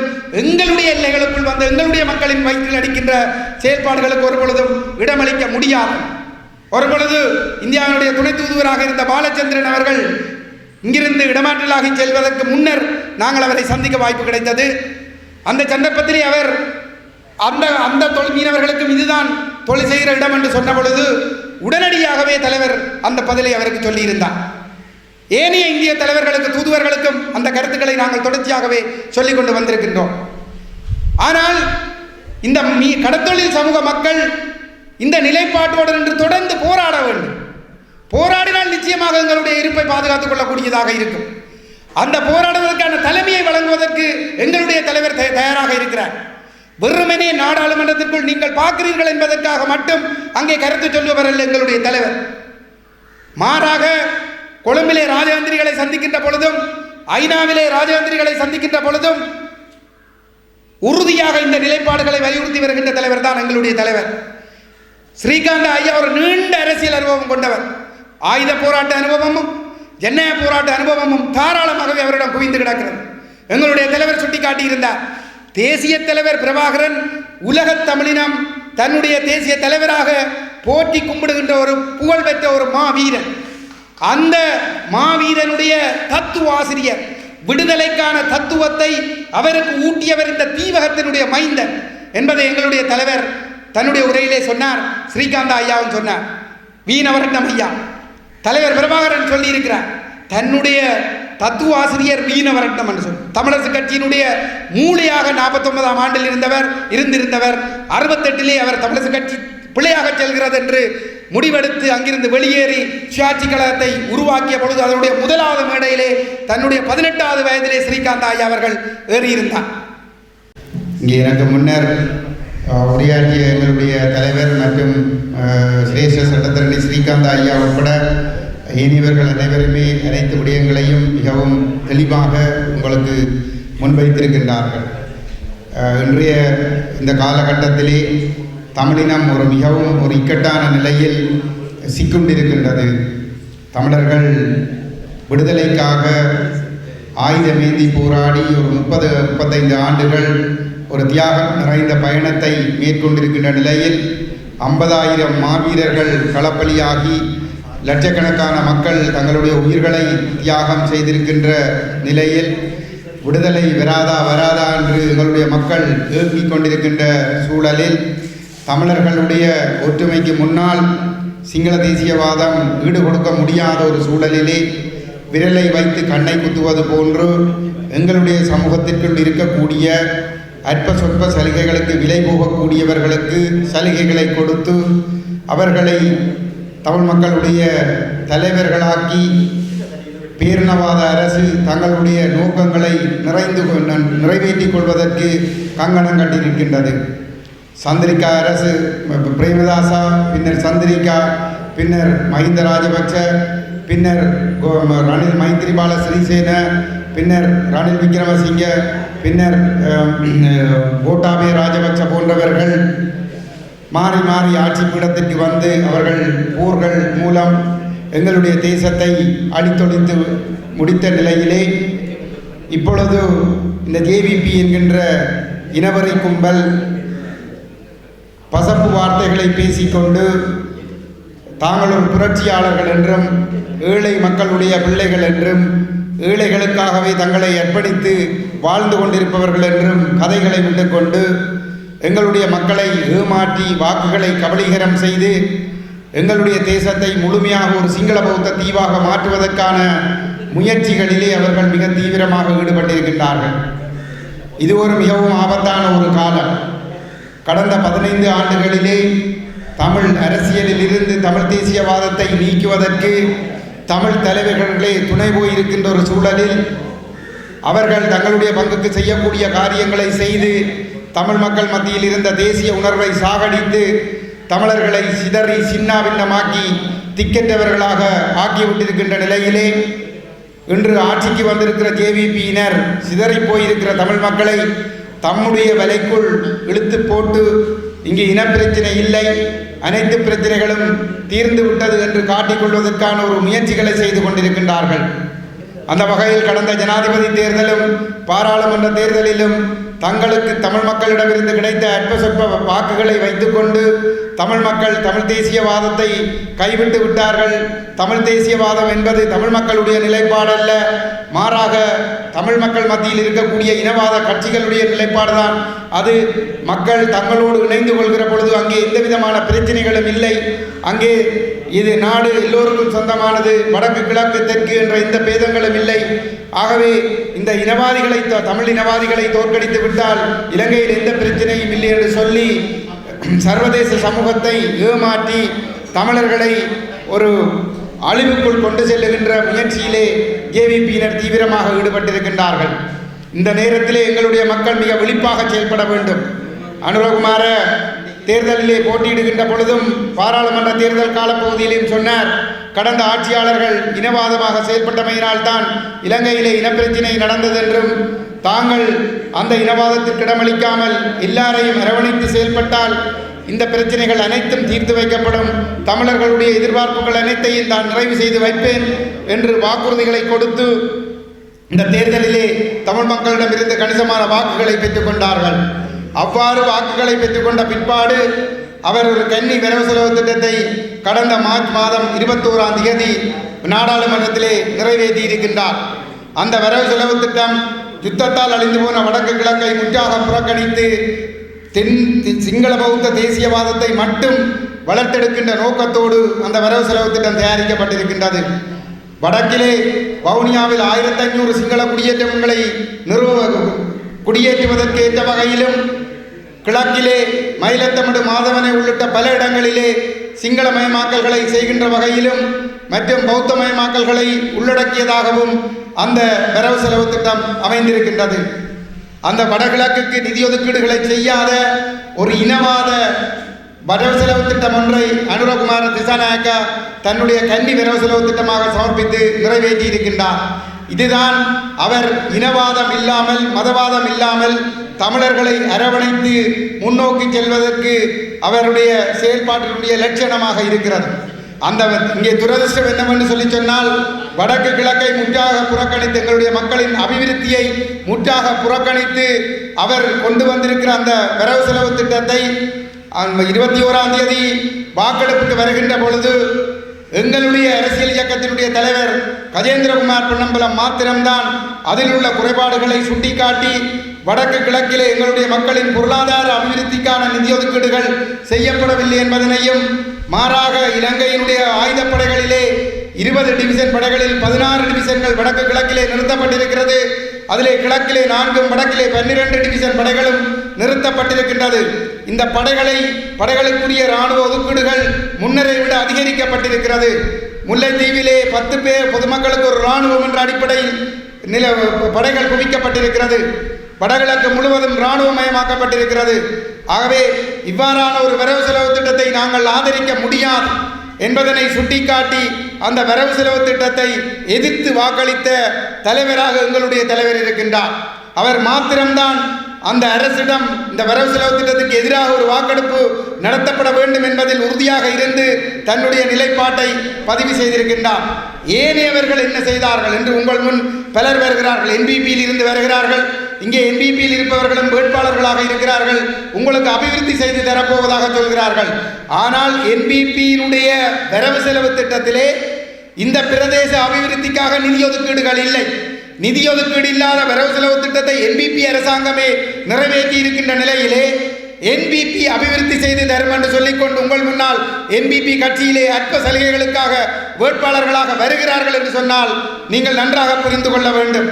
அதே போன்று என்பிபி வடகிழக்கை புறக்கணித்து ஒரு வரவு செலவு திட்டத்தை நாடாளுமன்றத்தில் வாக்கெடுப்புக்கு கொண்டு வந்த பொழுது தமிழ் மக்களுடைய தலைவர்கள் என்று சொல்லிக்கொண்ட 8 நாடாளுமன்ற உறுப்பினர்களை கொண்ட தமிழரசு கட்சி அந்த வரவு செலவு திட்டத்தை எதிர்த்து வாக்களித்திருக்கவில்லை. அவர்கள் அந்த வாக்கெடுப்பின் பொழுது ஒளித்து ஓடிவிட்டார்கள்.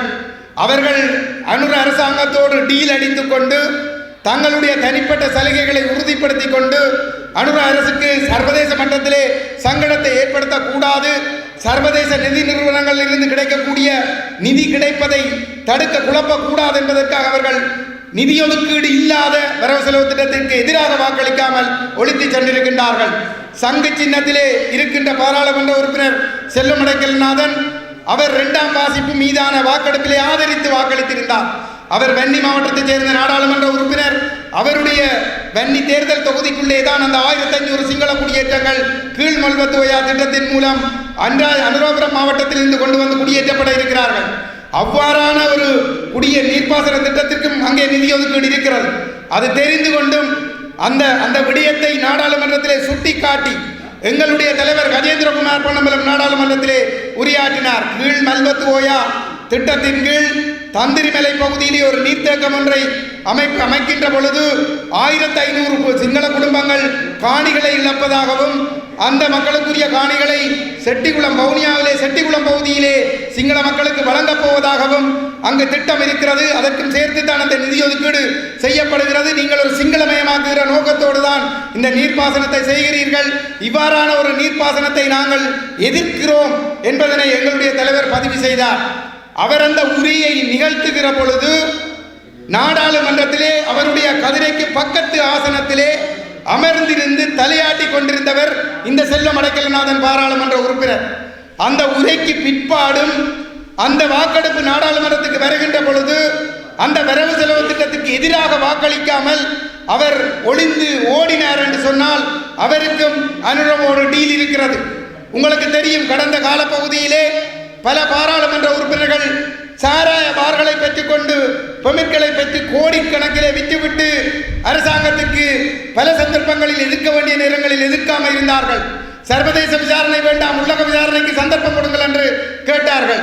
அது அனுர சொன்னார், அது முந்தி இருந்த அரசு இப்படித்தான் ஊழல் மோசடி ஆட்களை விலை சலுகைகளை கொடுத்து விலைக்கு வாங்கி அவர்கள் நிர்வாகம் செய்தார்கள் என்று சொன்னார்கள். அதே அனுரகுமார் அரசாங்கத்திலும் இந்த பாராளுமன்ற உறுப்பினர்கள், தமிழ் பாராளுமன்ற உறுப்பினர்கள் நிதி ஒதுக்கீடு செய்யாத வரவு செலவு திட்டத்தை எதிர்க்காமல் அவரோடு டீல் அடித்திருக்கிறார்கள் என்பதை எங்களுடைய மக்கள் புரிந்து கொள்ள வேண்டும். மக்களை ஒன்றை சிந்தியுங்கள். உங்களுடைய அபிவிருத்திக்கு நிதி வேணும். நிதி இல்லாமல் அபிவிருத்தி செய்ய முடியாது. அந்த நிதி ஒதுக்கப்படவில்லை என்பதற்காக அதை சுட்டிக்காட்டி அந்த வரவு செலவு திட்டத்தை அந்த 225 பேரிலே சுமார் 180 சிங்கள இனவறிஞர்கள் இருக்கிற சபையிலே துணிந்து சுட்டிக்காட்டி அந்த வரவு செலவு திட்டத்தை எதிர்த்து வாக்களித்த எங்களுடைய மக்களின் அபிவிருத்திக்கு நிதி இல்லாத வரவு செலவு திட்டத்தை ஆதரிக்க முடியாது. எங்களுடைய மக்களின் நிலங்களை சிங்களமயமாக்குகிற வரவு செலவு திட்டத்தை ஆதரிக்க முடியாது. எங்களுடைய மக்களின் நிலங்களில் பௌத்தமயமாக்கலை செய்கிற வரவு செலவு திட்டத்தை, இராணுவமயமாக்கலை செய்கிற வரவு செலவு திட்டத்தை ஆதரிக்க முடியாது என்று எதிர்த்து வாக்களித்த கஜேந்திரகுமார் பொன்னம்பலத்திற்கு உங்களுடைய அபிவிருத்தி மீது அக்கறை இருக்கிறதா? அல்லது இந்த பௌத்தமயமாக்கலுக்கு இடமளிக்கிற, சிங்கள குடியேற்றங்களுக்கு இடமளிக்கிற, இராணுவமயமாக்கலுக்கு இடமளிக்கிற வரவு செலவு திட்டத்தை, நிதி ஒதுக்கீடு, தமிழருடைய அபிவிருத்திக்கு நிதி ஒதுக்காத வரவு செலவு திட்டத்தை எதிர்த்து வாக்களிக்காமல் ஒளித்து ஓடியவர்களுக்கு உங்களுடைய அபிவிருத்தி மீது அக்கறை இருக்கிறதா என்பதை நீங்கள் சிந்தித்து பார்க்க வேண்டும். ஆகவே உங்களுக்காக நேர்மையாக உண்மையாக செயல்படக்கூடிய தலைவரை நீங்கள் இனங்கண்டு பலப்படுத்த வேண்டும்.